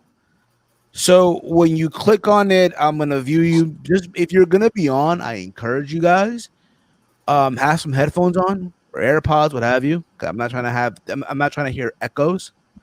We're going to keep you on for just 5 minutes. Now we're going to do one by one. All right. Yes, there's 6 people here, but we're gonna have like 3 people on a call extra shit like that now. So just one person at a time. You can ask whatever, but it's only for 5 minutes, and then we're gonna keep rotating and shed. So we're gonna see, what happens. Roger writes here in the chat. Can we get Jeff Hardy tomorrow to jump off the pirate ship? Is he even a match tomorrow? He wasn't on Friday. He hasn't been booked for Mania at all. Look, Jeff Hardy's enjoying his recreational uses of perks. All right, just leave him be, dog. With Perk Angle, baby. Yeah, all the legalization going on. I think he asked for the week off. Yeah, Perk Angle is recovering, dog. Perk Angle, High Hardy, and RVD are partying. Yep. He's partying with RVD and Katie Forbes right now. That's what he's doing. There you go. Oh, that's a hell of a party. There you go. Getting banned from TNA's Twitch. Them RVD edibles exactly. are real. Only the Hall of Fame was on 420. Oh, imagine. Yo, it's funny. Dude, tell me he wasn't stoned during his speech. Yeah, but he gave a good speech. He gave a good speech, though. You know who was more stoned? Freaking D.H. Smith. That fool came in and he was drunk. I thought he was going to he was out of it. I'm like, whoa. I thought he was going to throw the dog or something. He was like carrying that dog and throwing it like as a ragdoll. He was like, whoa. Every time. He's like, what you doing? I think he was just too nervous. Get the fuck out of here. What's that got to be? Matilda 5 or something? That's got to be like the 5th Matilda that they got. So I'm reading the chat here as well. Roger writes here in the chat, do you think Charlotte or Becky will come out tomorrow after the women's match, or do they save it for Monday? Here's the thing, though. Do you really want to see Becky and Charlotte, though? I don't want to see them, but it's up to you guys. I'm not clever. I want to see Becky just because she gave birth, and that was her honestly, I thought when Bayley came out, before they announced the 2020 Hall of Fame, I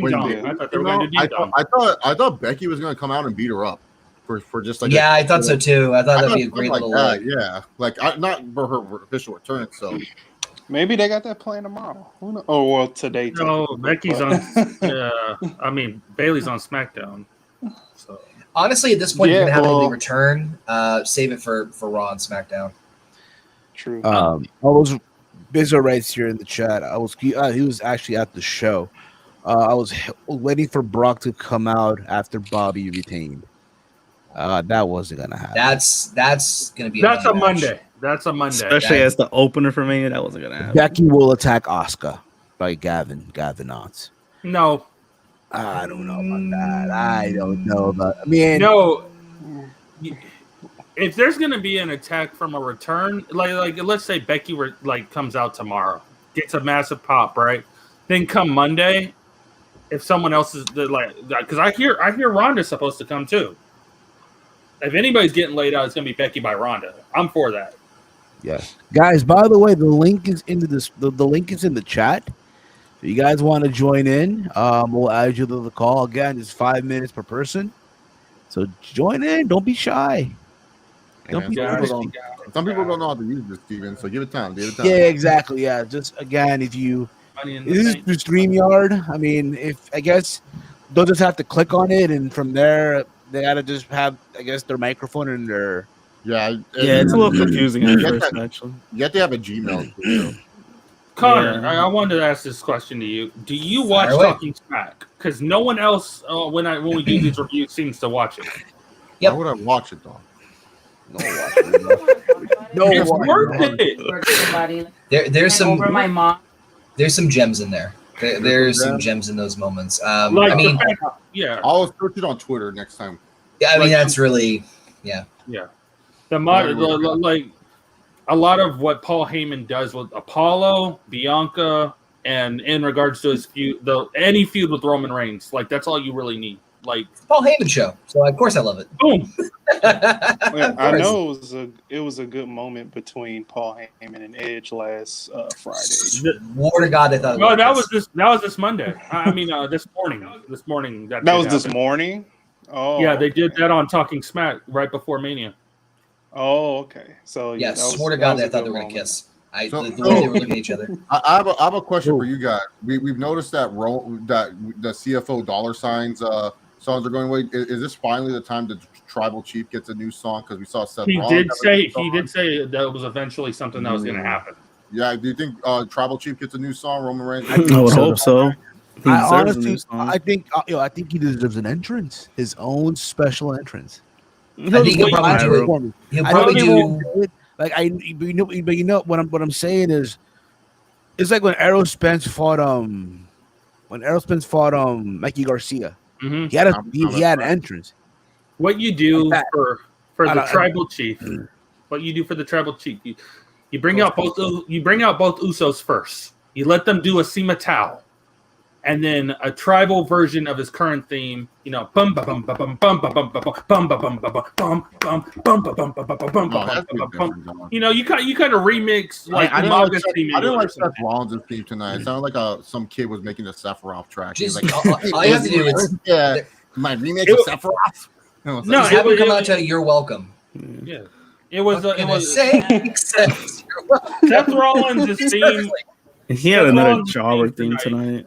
Seth Rollins' theme tonight was a Dale Oliver version of his "Burn It Down" theme.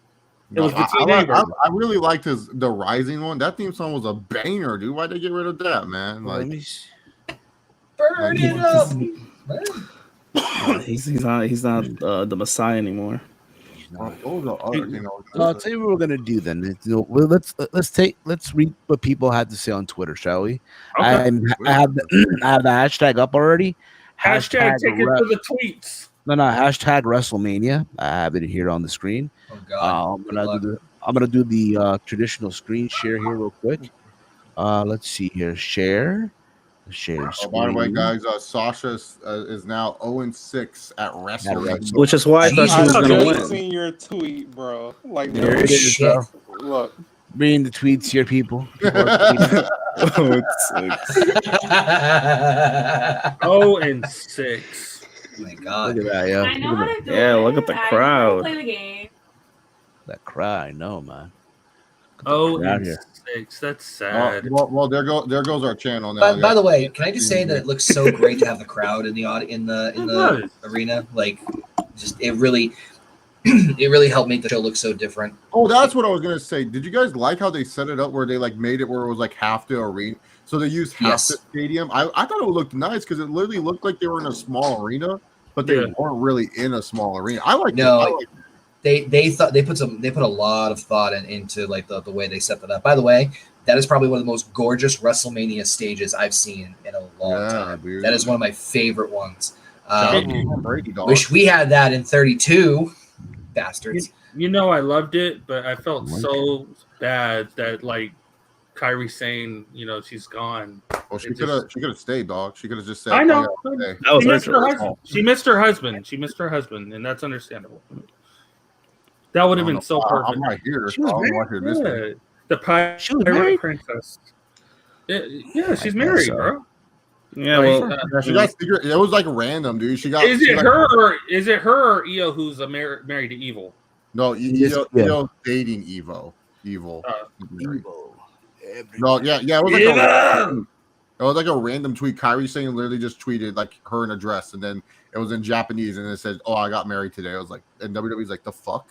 When we think you get married? One of the most random shit in the world, like the most just random, like you didn't expect that to happen. We have someone here in the call, Glitchy. Let's see what you have to say. Again, just keep it 5 minutes. Glitchy, you're on there. What's up?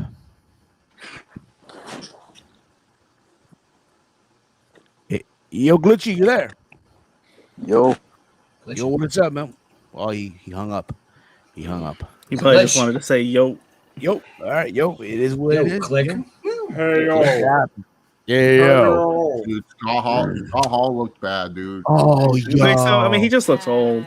I was gonna say, I'm surprised. It looked like he was on something. He was popping a mouth. Yeah, dude. Whatever rehab home they took him from, they need to put him back.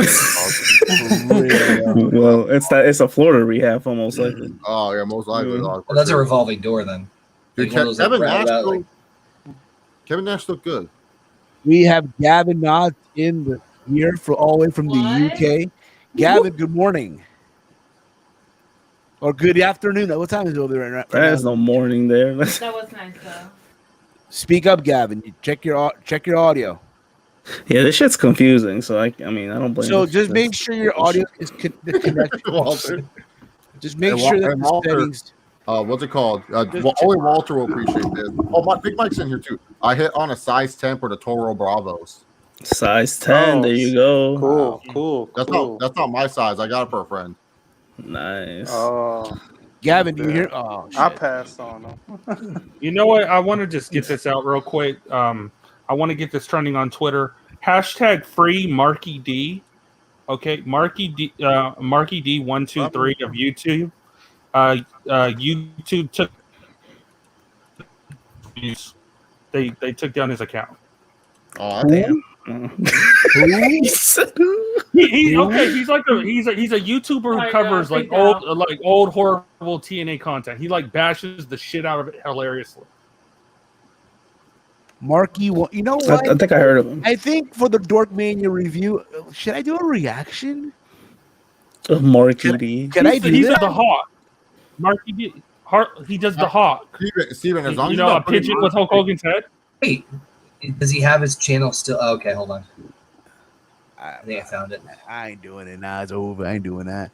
You ain't doing it. So guys, okay. One more thing. So when you guys join the call, just check your audio settings. Just make sure. Again, if you're on an iPhone or on a Galaxy, it can be very complicated. Well, on the computer, you gotta change like your setting. Yeah. On the mic and then the camera. I don't know. It was a little confusing for me too at first, but I guess I managed to work. I'm not going to forget that.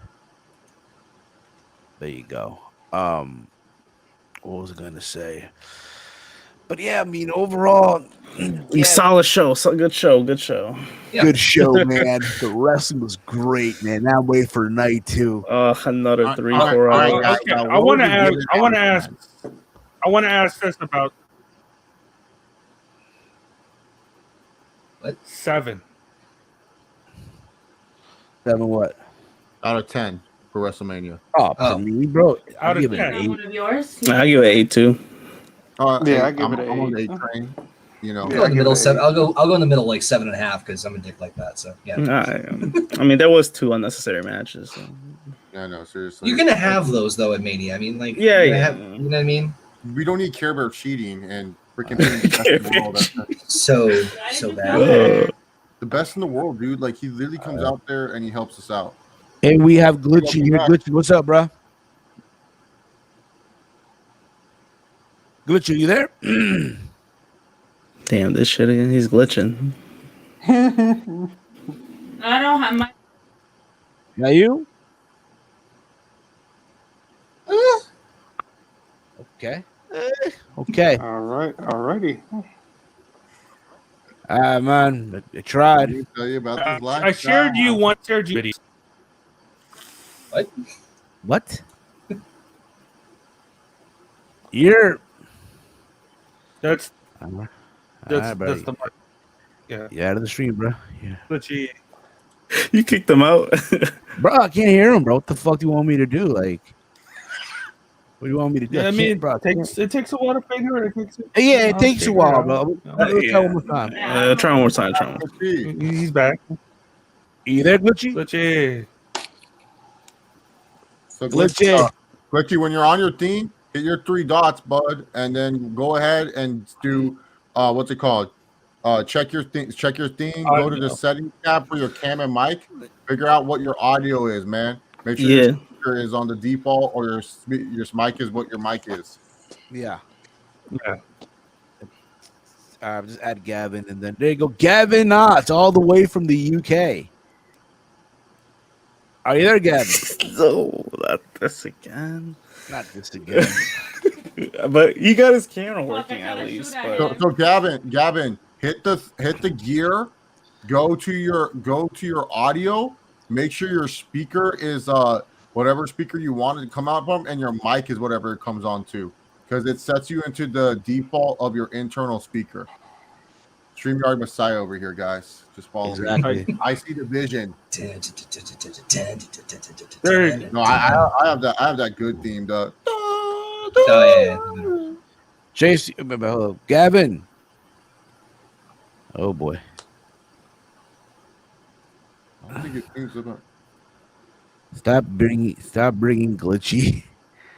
Okay, I guess I will. Glitchy. So I don't think Gavin has himself set up.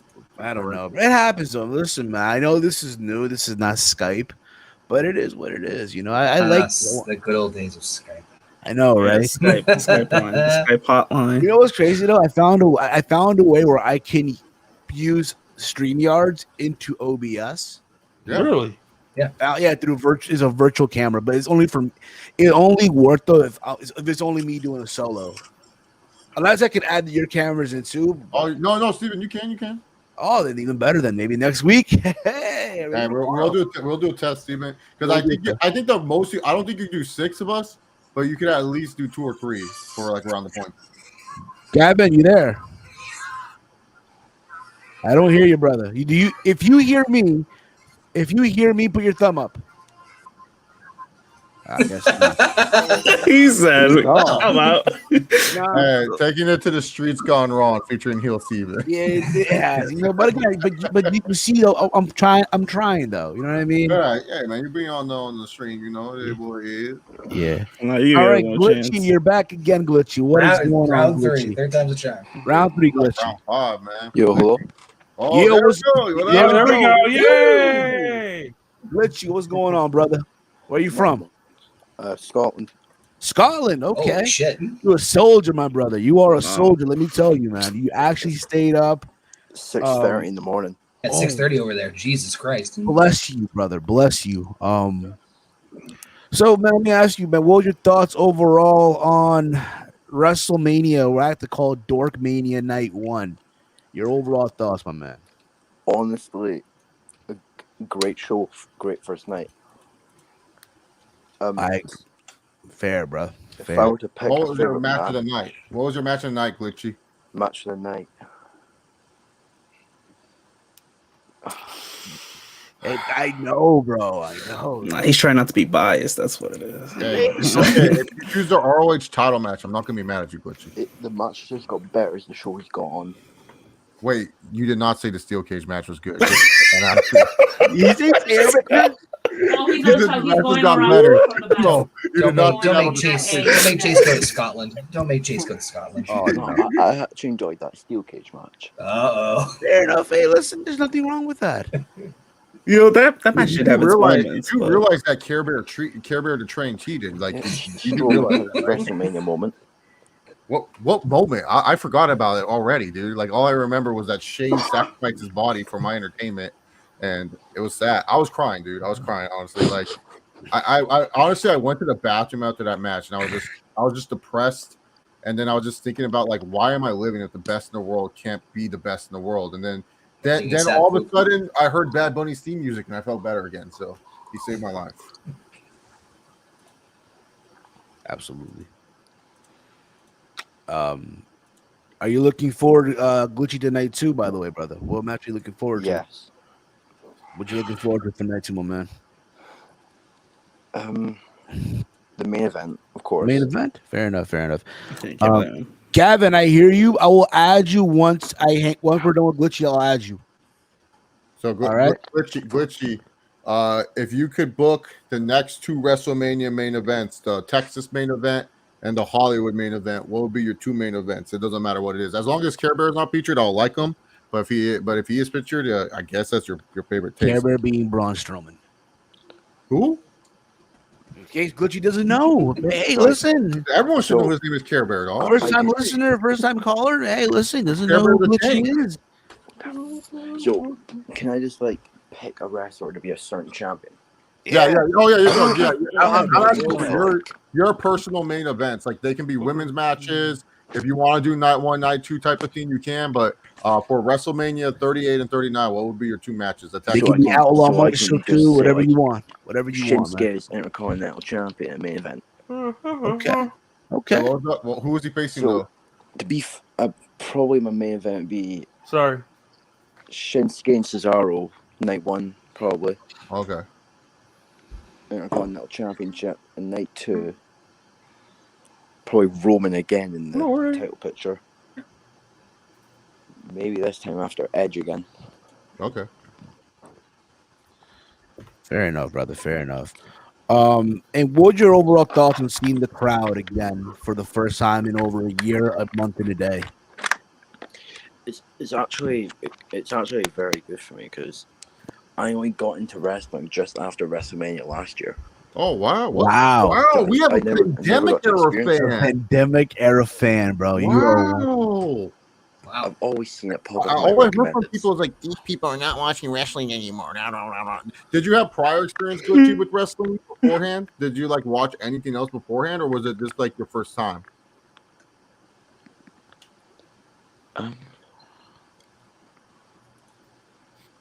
I had a friend who loved wrestling and he got out of it for some reason. What happened? I don't know what happened, dude. What happened? I think he realized the show was fake. So Gucci, do you just watch WWE or do you watch the good old AEW or do you watch New Japan Pro Wrestling or Next? I saw AEW last year and it actually looked okay. Oh, see, this is what I'm trying to tell people. Casual fans don't like AEW, man. It happens, brother. It happens. Well, complete derail. Exactly. Well, Glitchy, I appreciate you calling in, brother. We'll try to get some more calls in, all right? But thank you for calling in. If you have a Twitter or anything like that, let them know where they can follow you. Go follow you, Glitchy. Go follow you, Glitchy. Just my Twitter handle, yeah? Yeah, your Twitter handle, yeah, absolutely. Social media. You're going to get a follow from me right now.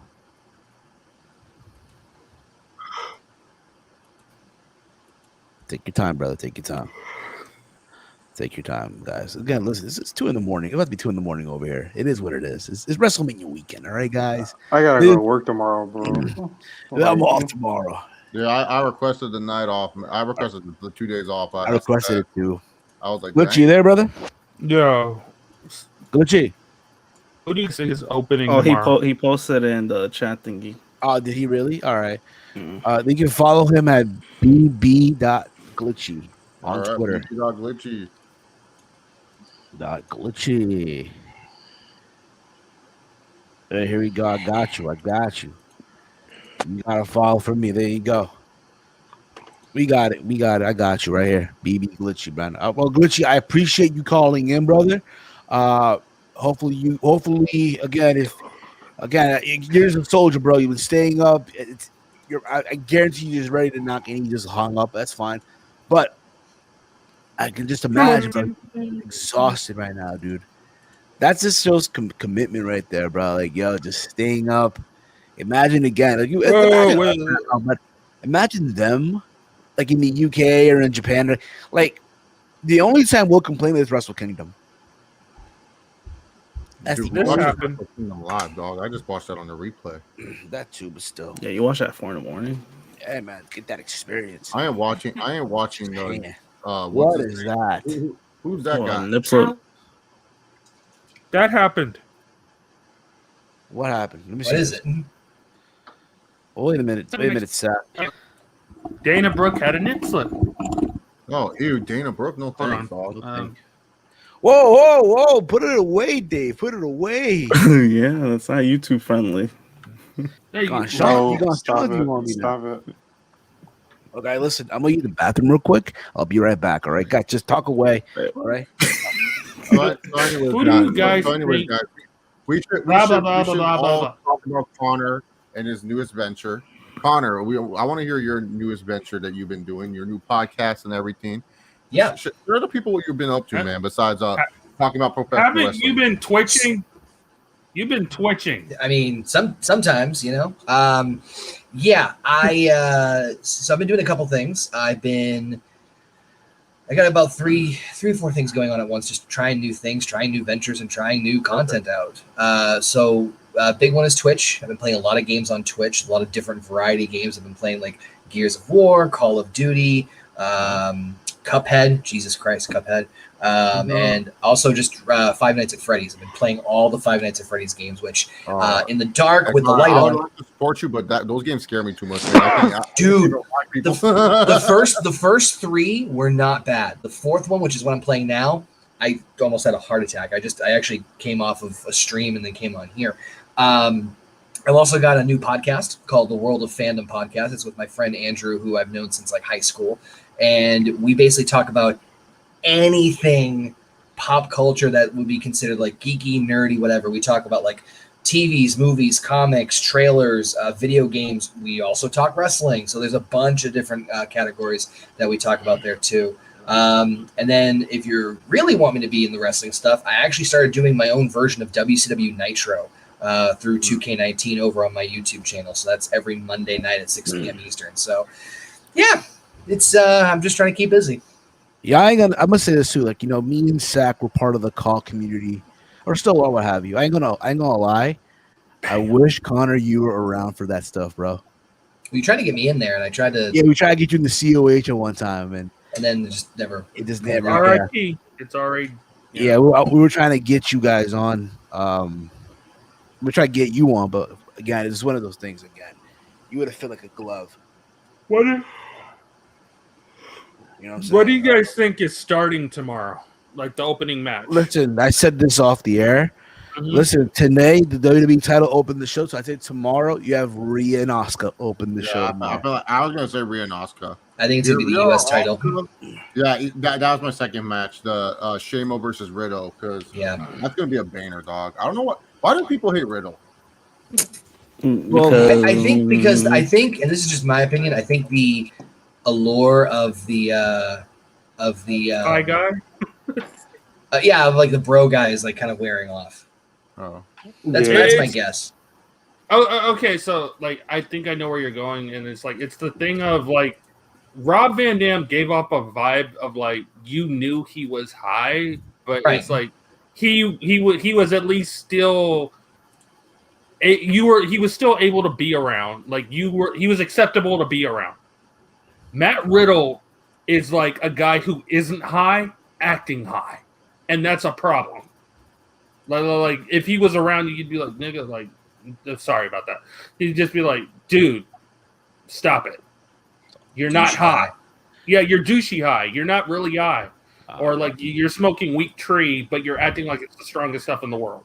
That's why people don't like stuff in the world, bro. Probably the strongest stuff. We don't know. I mean, he's got birds now in 3D, so he might be on some real strong stuff when he flips his What the fuck was that about? Like he just randomly comes out with birds? Yeah, apparently. Rainbow birds. The Twitter birds, apparently. Twitter birds. I could understand it if he was dating, let's say, Velvet Sky. You know, the pigeons are getting loose again, but he's not. Bully Ray is. Congrats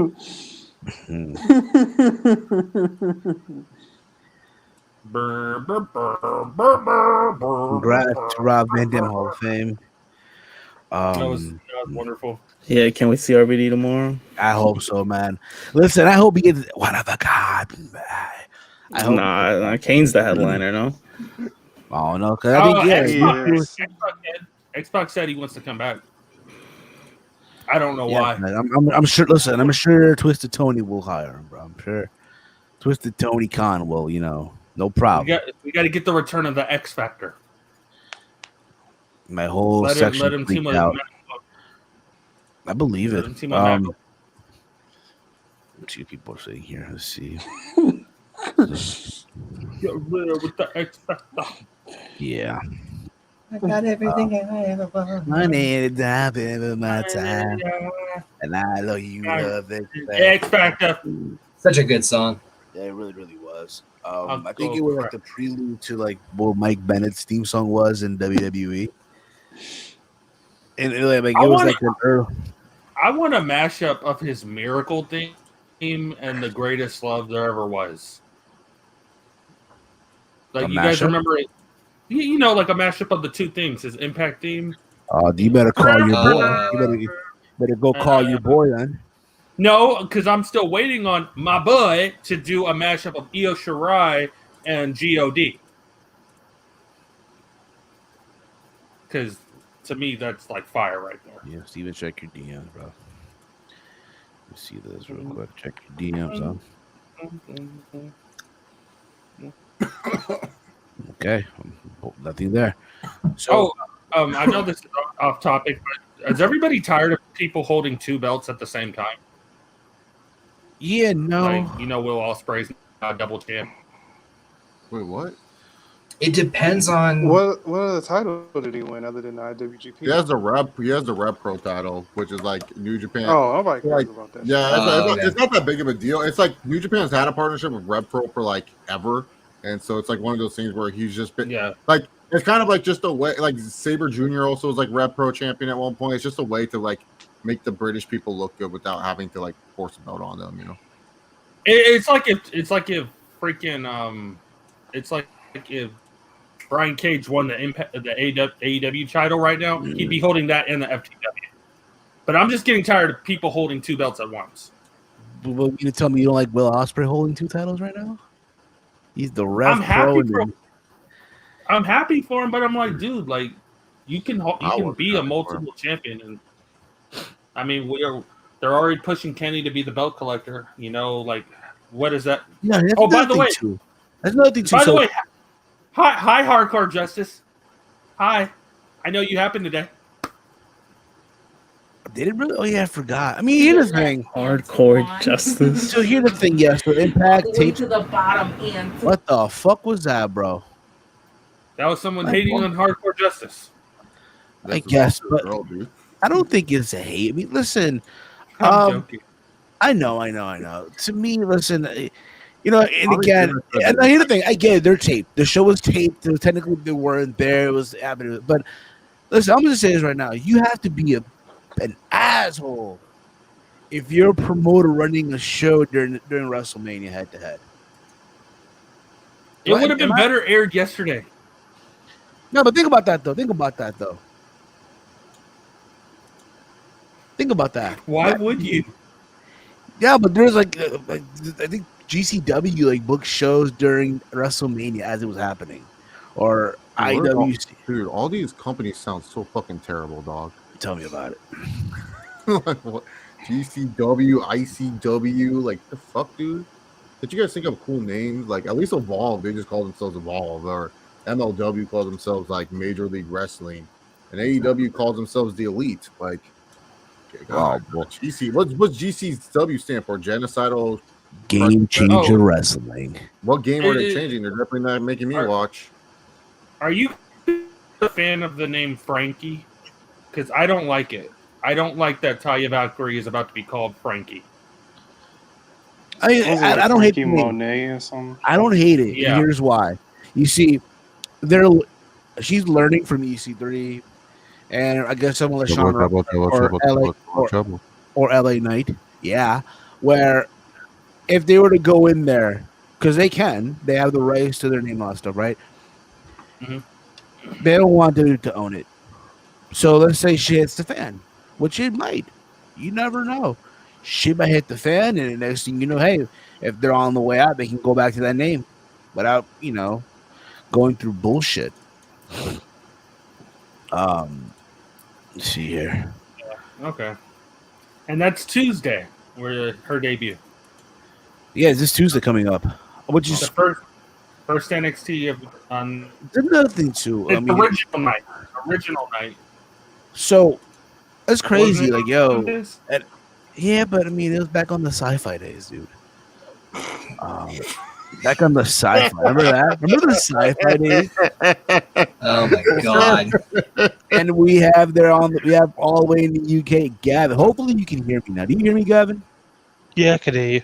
Oh, there he is. Yeah. We got it. I didn't realize I had a loose connection in my old headset. That's why. What is up, Gavin? How have you been? I'm all good. How's you guys? You're at work right now? No. I'm just chilling in my room. Oh, dude, what time is it right now over there in the UK? 8 minutes to 7 o'clock in the morning. Wow. Did you stay up like everyone else to watch night 1 of WrestleMania, of Dorkmania? Mm-hmm. You are listen, bro. The UK, yo. You guys, listen. No cap. Once this whole shit's over with the pandemic, yo, you guys deserve a WrestleMania. Well, I always love when I see a couple of like British friends of mine where like post a thing where it's like, people complain about New Japan being at 7 a.m. and then go like, now you know how it feels. Yeah, I say that every year, to be honest. It's so great. Exactly. What happened, Dave? No. I couldn't. Like, it took them a while on my end to see Gavin and hear him, and now I can't. Okay, then. So, Okay. I don't know what that was. I'm surprised you want to actually see this face, to be honest. So Gavin, your overall thoughts of the show for night 1 of Dorkmania 2021? Believe it or not, I would actually say this felt like a takeover. It had that vibe about it. Because That's with the first all thought. the Storm situation at the start, to say it seemed like Vince went, there you go, here's your spot, you've earned it. Sort of vibe about it. It's like with the promos and everything off the script, it proves they can actually handle a program that is off the script. I wouldn't mind that every time when they do like a Monday Night Raw or SmackDown. That would actually make me want to tune in more. Absolutely, Than bro. seeing this sort of scripted atmosphere, but the way the passion they delivered, I actually enjoy that too. Like they were, and again, I said this earlier in the stream. I enjoy the fact, yes, they had to go through issues. It happens, right? It rained, they had to stall for time. And I loved how, yes, they were under pressure, but they handled it smoothly. Yeah. That's what I mean. It's like, so I mean, you look at the way Drew McIntyre was. That's Drew Galloway that I knew through ICW that kicked in. That's how it felt. And he's earned his spot where he is, even though he didn't win the title. I give him credit where it's due. He improv'd on the spot. MVP improv'd everything. It was just picture perfect how you want wrestling to feel. It felt like an indie show. That's how good it was. It felt like an indie with show. That sort of, yeah, because there was raw passion. What they were missing. Are we talking Southside? Are we talking Rev Pro? Are we talking Progress? What are we talking about? What are we talking about here? I see that. Well, look how it was in NXT. Oh yes, that sort of vibe. Okay, I feel you, bro. I feel you on that.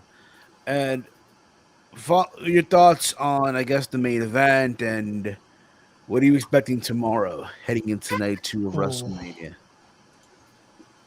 It's going to be tough to top tonight, to be fair. Because all I've been focusing on the Bray Wyatt situation. I've been focusing on certain matches that I want to see. I wasn't that looking forward to tonight, but it's proven me wrong. The only match I was looking forward to is the main event, what was given off. And people was like we did when I tried to come on with you guys, that people are all crapping over it and everything, but it's proven to be a good main event.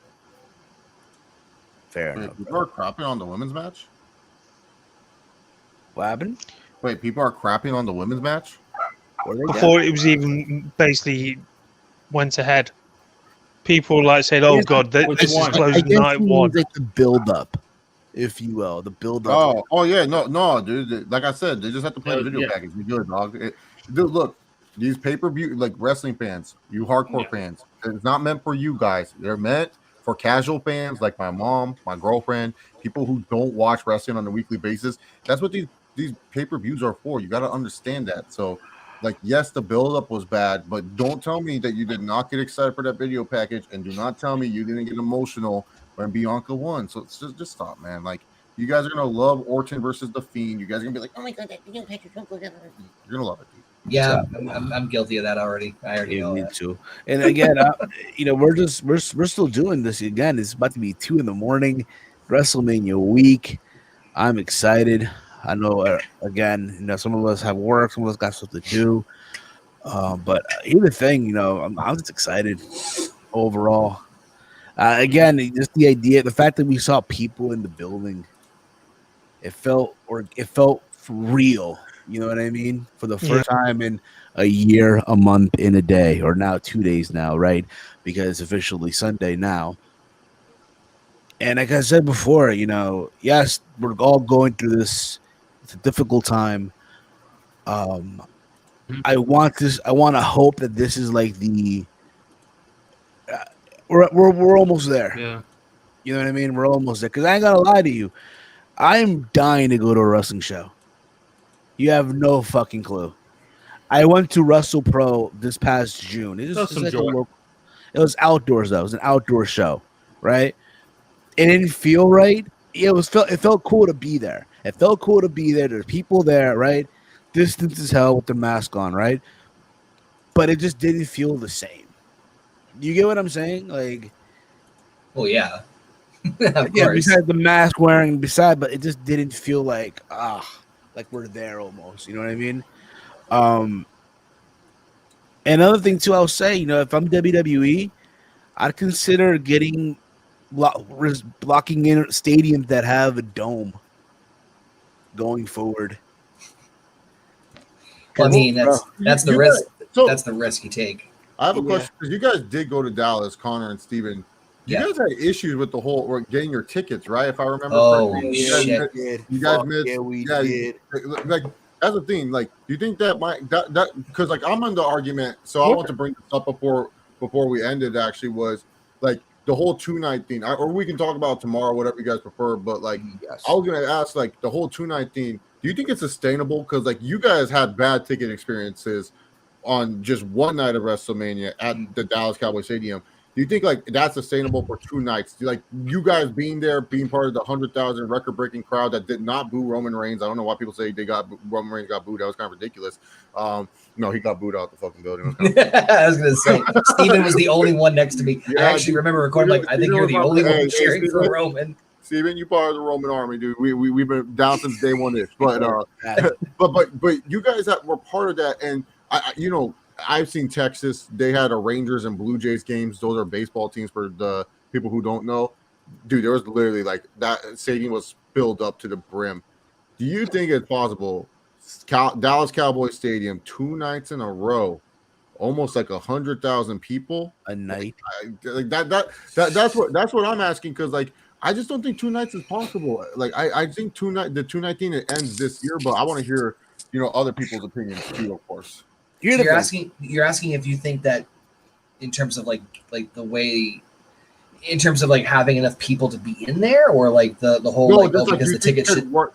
It could work where it's like you guys have a travel package, but it's for 2 nights and you have 100,000 people. You may not be guaranteed the same seat. Do you think they'll do it where travel packages you get 1 night and then you don't get the other night or something like that? Because like, do you think it's possible where you can get like 2-night travel packages? Because you guys did the whole thing. You guys did the whole experience. You guys know more than me about this type of thing. I'm curious as someone that's planning to go to WrestleMania in Hollywood, doing a travel package type of deal. Like, hey, like what about like the 2-night thing? Do you think it's possible? Because that SoFi Stadium is pretty much like the Dallas Stadium. It's going to have at least 100,000 fans. Yeah.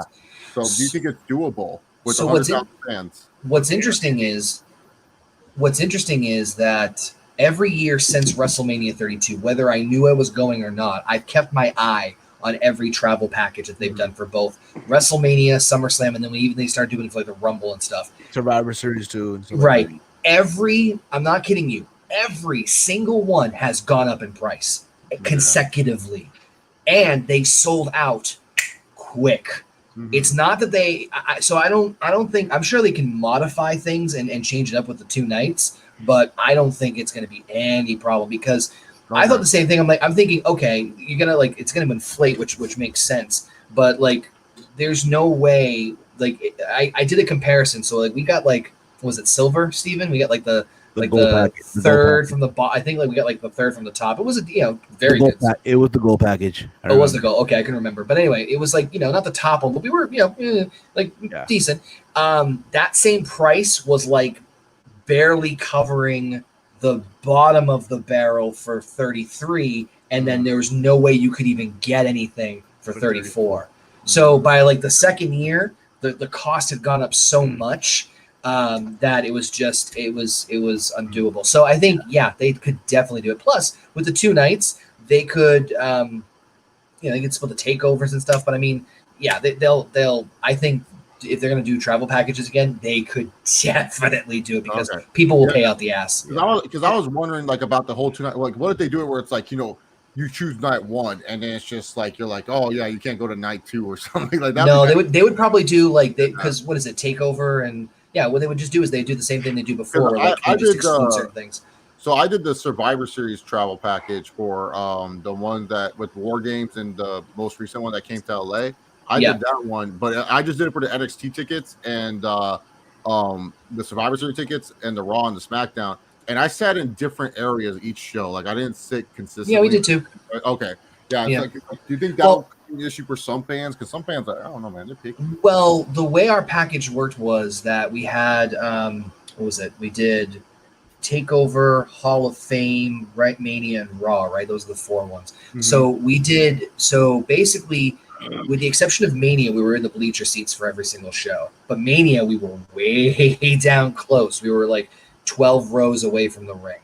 But the packages did vary on that. So if you got a cheaper package, all your seats would be up there, and then silver was okay, you get a little closer here, you get closer there. Okay. So obviously it just varied depending on the package. But I think we've got the best one. I think we got the good middle of the road for that one. So because that's what I'm looking at. I'm looking for middle of the road for WrestleMania, man. Just watch. The big thing is watch what sections they're in. Yeah, what sections they're in, because that's also when you go with a group of people is lower too. Oh, that's true. No, I got my group. You better make sure they're about it though. They're I'm about it, and push comes. No. This is the same group I was gonna go with this year, but obviously, Tampa. Because I ain't gonna hold you. I said this already.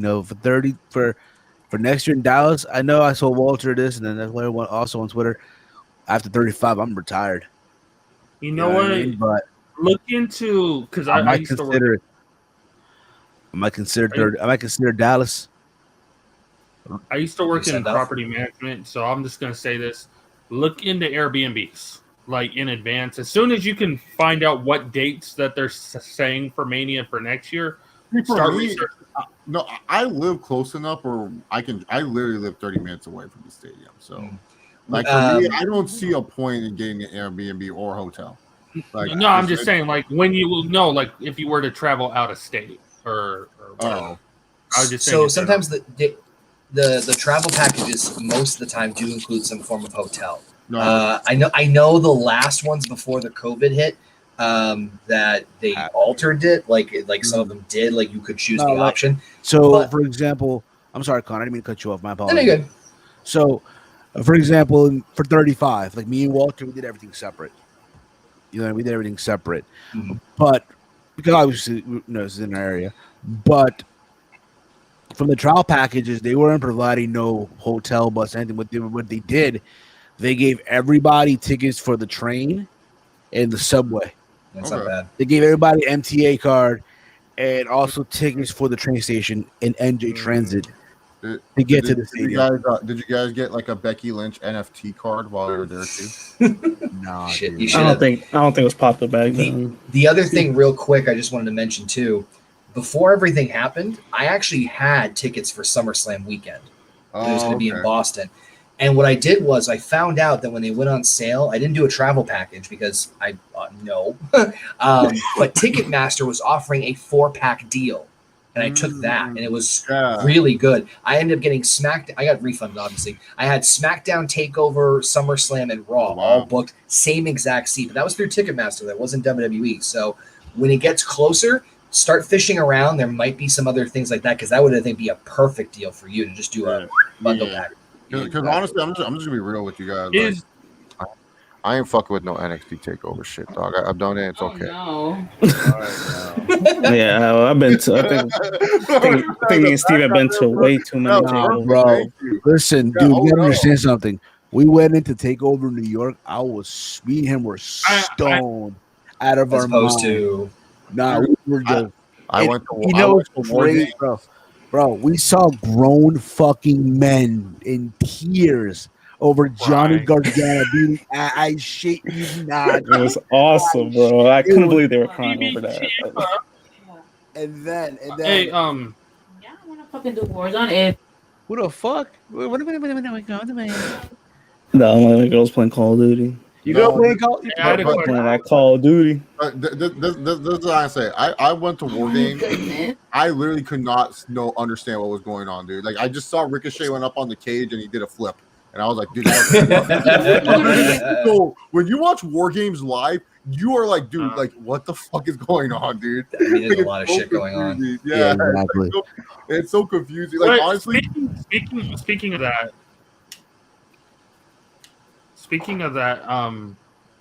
is Blood and Guts happening on the 5th? Yeah. Yes. Because they announced it this past Wednesday. I am bitter. Okay, and then I just checked the calendar. I'm bitter. I just checked the calendar. Money in the Bank is on the 16th. God damn it, I am bitter because it was supposed to happen here in the best arena in the country. The Prudential. Too bad you gotta deal with Daly's place. The best place in the world, Daly's place. No day for that, but Dynamite. Oh, Dynamite. Subscribe to the Brash. Oh, Dynamite. I mean, yeah, you gotta mess with Daly's place. I just saw on Facebook. I guess it was announced earlier this morning before Mania. Hasbro is dropping a Star Wars Black Series of action figures, including Sasha Banks as her Mandalorian character, without the helmet. So even Hasbro. She literally had 2 lines in that whole show. Like, but now she's got an action figure. With when are they coming out? Just go to Toy Wiz, dog, and make a pre-order. Also, one more thing, because we're about to wrap this up. I'm about to wrap this up in a bit, but I want to let everyone know tomorrow on night 2, we are going to announce the winner of the WrestleMania contest. Thank you. So I was gonna shut the contest today, but I'm willing to let it go into tomorrow. What? I won though. Well, I don't know, maybe. So it's gonna have. So again, if you go to my Twitter, @HeelSteven. The tweet is pinned to my page. Just follow the directions. Like, follow me on Twitter @HeelSteven.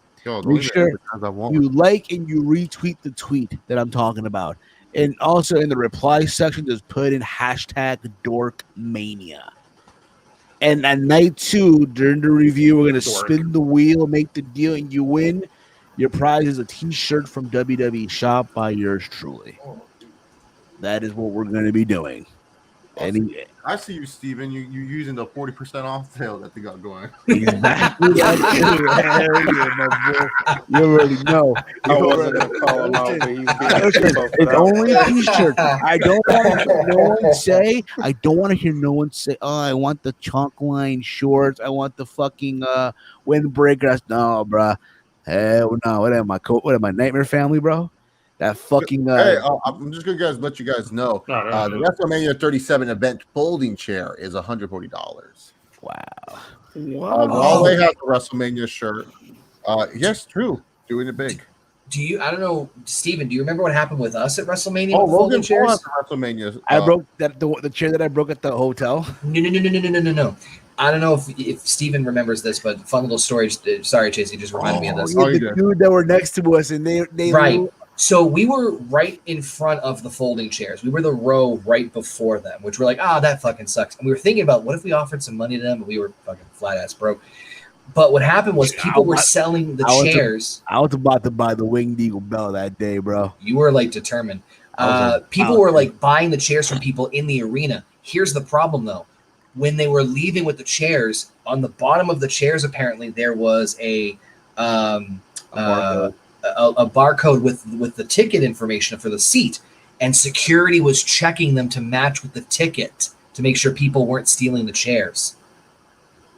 Wow. So a lot of people were like getting stopped and they couldn't take the chairs with them because they weren't. No, I bought it from so and so. It's like, oh yeah. So yeah, I remember that because the guy in front of us like, tried to leave with two of them. And when you're trying to buy shit, buy it outside the venue. So there's that. But again, listen, seeing this again, you know, we're about to wrap this up. But seeing all this, I'm just happy. I'm happy that we got fans in the building or in the stadium. It just sucks though because Monday hits. It's back to the screens, y'all. Back to the Thunder. But I do hope again with states opening up here in America that there could be a way to have fans in the stadiums. I mean, yeah, they're doing it for the NBA and all that stuff, but for pro wrestling. You know I mean, you got the every Wednesday night in Daly's place. Yeah, that's an outdoor venue. Though. Hey, I'm just letting you guys know now. Uncle Dana has the key. Vince just needs to ask for it, dog. Exactly. The real promoter of the year. It's not even close, dog. Right, Tony Khan. My days. Go away. That 101 Fave Tyler the Creator song. He sucks. None of them. He's trash, I guess. I think what is my favorite Drake song? I like God's Plan. God's Plan. And Ngannou theme song. I'm actually okay with like right now not having crowds all the time because it makes it even more important when we do it. Like for example, if we got the Thunderdome until let's say a SummerSlam, then it's gonna make SummerSlam even more of a big. You know the feeling of like it means more after it's gone. Like you start to miss it even more. You know, like right. If it wasn't every pay-per-view, but every other pay-per-view they got a live audience, like those events are gonna be bigger. The events will be more memorable and stuff like that versus like you do it every week. And I know eventually we'll get back to every week's live and house shows and all that shit. So what I'm saying is I just again what was I going to talk about? Oh yeah, so we talk about you talk about the guys, we'll talk about Ngannou. I know Kevin Holland fought tonight or today, early this afternoon. It was a bad fight, dude. He needs to learn how to wrestle. It's over, bro. That hype is done, bro. And now the guy wants to fight Izzy in the rematch. I don't know how it's gonna work out. I don't even know, but I'm just excited, bro. Also, was it the last day of April, right? When is it happening? So next Saturday is Logan Paul versus not Logan. Jake Paul and Ben Askren. That's next week. And then the 24th is Game Bread versus Usman 2. Usman 2. In Jacksonville. So yeah. In Jacksonville, 100% capacity. Did you guys know about this thing with Shotzi Blackheart and Scarlett? They're a music duo. They dropped a song together. That's wonderful to know. I'm pretty sure it's going to be a hit. I'm pretty sure it's going to get them hits. I'm pretty sure Russell Flow is going to make a remix to it and a rap version, and I guarantee you I don't know. It's going to be a theme song like Cameron Grimes. I do like that Cameron Grimes song. Me too. I think this is just some random rock song. But I'm going to tell you guys right now, the new Santos Escobar theme song, fucking gold. I'm letting this know if whoever call I join, that's my theme song going forward. Real quick, I need to send you a tweet, but continue. I gotta see this, but I'm just happy. I'm excited. Yeah, I'm a little stoned. Yes, I'm just happy again. Mania weekend. Listen, when I said that I don't watch sober, I wasn't playing. I wasn't capping, but I'm just excited. Mania weekend. I'm here with everybody here. People that I consider very close friends, guys I consider family, even though we're all distant apart, if you will. We're literally, think about it, the West Coast, the Midwest, the East Coast, Europe. It's like a United Nation right here. Holy shit. Steven, check your Twitter DM real quick because I sent you a very interesting tweet. I think it's interesting anyway. Oh yeah, we didn't talk about real quick the game. Oh yeah. yeah. There's not much to talk about though. 2K22. Oh, yeah. It looks beautiful. Not yet. Are you kidding me? Not yet. Yep. Not yet. You know what? It looks nice. But I think Steven's talking about what I sent him. When we got the trailer for 2K20, it looked nice, and then Yo, told you I thought you'd find it interesting. So I'm sure Steven will pull it up. But fuck yes, I'm gonna pull it up right. So WWE just tweeted this out. Well, Triple H tweeted this out 6 hours ago. And they said, what better way to welcome back the WWE Universe at WrestleMania than naming Vladimir our first ever officially certified WWE superfan? Chase, I sent it to you too. I've seen that. I'll have Steven pull it up, but if you follow Triple H on Twitter, you can see it, and you'll know who Vladimir is when you see his face. You see him in the front of almost every event. Oh, they found him? I guess so. Is it that one big fat guy with the glasses who's at like every Florida event? It's like the brown, who's like gay for the Velveteen Dream. Steven will pull it up. There he is. There he is. Oh, he's an old school fan, man. Bro, Yeah, he's been around for WrestleMania a while. 10, Survivor Series 96. Wow. Look at that. You know what? You know who needs to be next? We need Sign Guy next. We need We need Mrs. Oh, look at Sign Guy commented right underneath it. He tweeted, well deserved. Nah, you know what we need, yo? We need Brock guy. We need the guy. We need the guy. Nah, we need the dude. We need the dude that does the fucking He always wearing the guy looks like Jesus. I was gonna say the Brock Lesnar. Oh, that dude actually has he has a relative in WWE, so it's different. Yo, who's the fat dude that tattooed the Winged Eagle belt on his belly? Dude, okay, I'm not gonna. Why would you do that? That's weird. Fans would do that. No. 2 seconds. So if you go on WWE Shop, which I've been looking at, if you go to the WWE Championship area where it's like, well, if you just go on the main page, you scroll down. If you scroll down slow enough, it looks like an awkward porn with Bobby and Asuka. They're like standing next to each other. Dog. It looks like it's like a thumbnail for a porno. Oh my god. Hey, you know what? I just thought of something. I'm going to it. On WWE Shop, right? Look at this. It's on WWE Shop. Yeah. Where at? I just thought of something. I wanted to run it by you guys because we've seen it in the past multiple times with the men, and it would be the first time they do it with the women. Do you guys think that because they're pushing Bianca so strongly, that she might be the first female to want to make a custom belt for herself? I doubt it, dude. I mean, if they did it with any woman, do you think that's the woman to do it with? It would make sense with the character. Oh, you talk about this one right here? Save big on championship titles. Yeah. There's that picture right there. Don't they look like it's like a porn? It's like an awkward porn right there. Ashley's with the belt. I'm gonna try to find it right now. Like smiling. It's like, god damn, dude. Yeah, that's it. That's it right there. Look at Mike's this. got it. I'm gonna show you. Mike's got it. Hold on, I'm gonna show you. I'm gonna show you. Yeah, look at that, dude. Doesn't that look like it's like a porn? If you go a little slow, you're just like, the fuck. If you click it, you hear a familiar drum and cymbal beat. Yeah, look at that, dude. Like a porn right there, man. It's like he's ready. Yeah, they call me. I didn't even know he had a shirt. He was like, I'm ready for Asuka. He was like, I'm ready for Asuka. Oh yeah, dude. Wait, pull up the image one more time, Steven. Oh, so here we go. Getting his legs on. Real quick. I'm about to eat some fruit, actually. I'm about to eat some fruit. Yeah, it's a fun little fat for the munchies. I've been eating a lot of fruit. Yeah, dude. Where the hell they go? Yeah, there you go. You see that? Yeah. Dorkamania. Oh my god. Yeah. Exactly, dog. Dude, I really saw that picture. I was like WWE, you guys are really not doing a smart job, man. I know, man. Connor, why'd you do that? Why'd I do what? I didn't do nothing. He clicked the link. That's what happens when you click the link, man. Listen, guys, this has been fun. Like I mentioned before, I know all you guys are tired already. We got one more stream to do tomorrow. Yeah, bro, night 2. And again, I want to thank those of you that called in. Gavin who called in, Glitchy called in.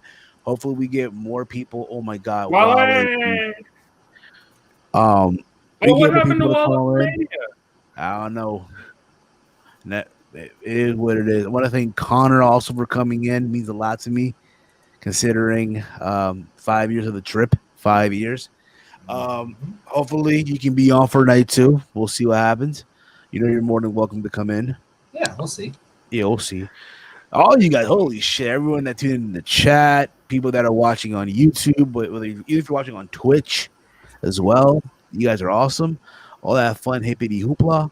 But again, guys, this is the thing we're doing. Doing the live call feature and all that fun stuff. That's what it's gonna be until we can get all this shit sorted out again. But you can follow me on Twitter at HeelSteven. If you are new to the YouTube channel, hit the subscribe button down below and give the video a big old thumbs up. Orange Cassidy style, if you will. But yeah, where am I here? God damn it, pal. Chase, let them know, bro. Where can they check out the AEW Fanboy Assassin or 4K Chase? Yeah, you guys can follow me on Twitter at ChaseOliver68, and then you guys can check out my YouTube channel. I'll be trying to go live around 12 p.m. my time, or just whenever and stuff, just to talk about WrestleMania Night 1 and stuff. And yeah, that's pretty much it. Nothing too crazy going on in my world. Just guys remember that Care Bear cheated, and I'm gonna be crying over Shane again tonight. And no, one more thing. We gotta just remember, guys. Look in my eyes. What is here? Money. Thank you, Steven. Thank you. Reality. That's not even him, dude. I don't know who that is, bro. Here comes the money. Yeah, song are you trying to sing, Dave? I feel like you're singing some disrespectful theme song. Some outlaw mud show theme song, bro. Some theme song of an outlaw mud show. Wrestler, if you will. Big Mike, though. Let them know. Where can they check out the man from Detroit, the man with the golden charm? Yeah, man. You can check me out on Twitter at Detroit Gamer 313. 313. The one, the only, Walter, cousin Walter. I know your girl's playing right now. She's playing Call of Duty right now. Where can they check you out, though, on Twitter? At Walter. Man, Walter, I'm Walter from there. And Gavin, all the way in the UK. Where can they check you out, bro? You can check out my stuff at popculturewrestling.com, or alternatively, you can check me out on YouTube. Same as my username at GavinoTs. You can check me out on Twitter, Instagram, Podbean, etc. Speaking of which, over 900 downloads so far of my podcast. Congratulations, brother. You're on your way, bro. Ooh. Oh, wow. Who is this? That's my watch. And, of course, the one, the only Dave Sack. Dave, let them know, bro. Where can they check you out, bro? You can find me on Twitter at DaveSack5, and I'm just looking at this photo of Sasha Banks after the match with Bianca. She got a really bad scrape from that hair whip. Yep, it's bad. I imagine so. And what is this? Oh man! You can make a calendar out of those it's guns. My brother. I forgot. Wreck everyone, leave. I like that. Look like Brock Lesnar with glasses on. Okay, look. Brock Lesnar with glasses. You do, actually. Oh, he's the boom bucket. All he needs is the briefcase. Got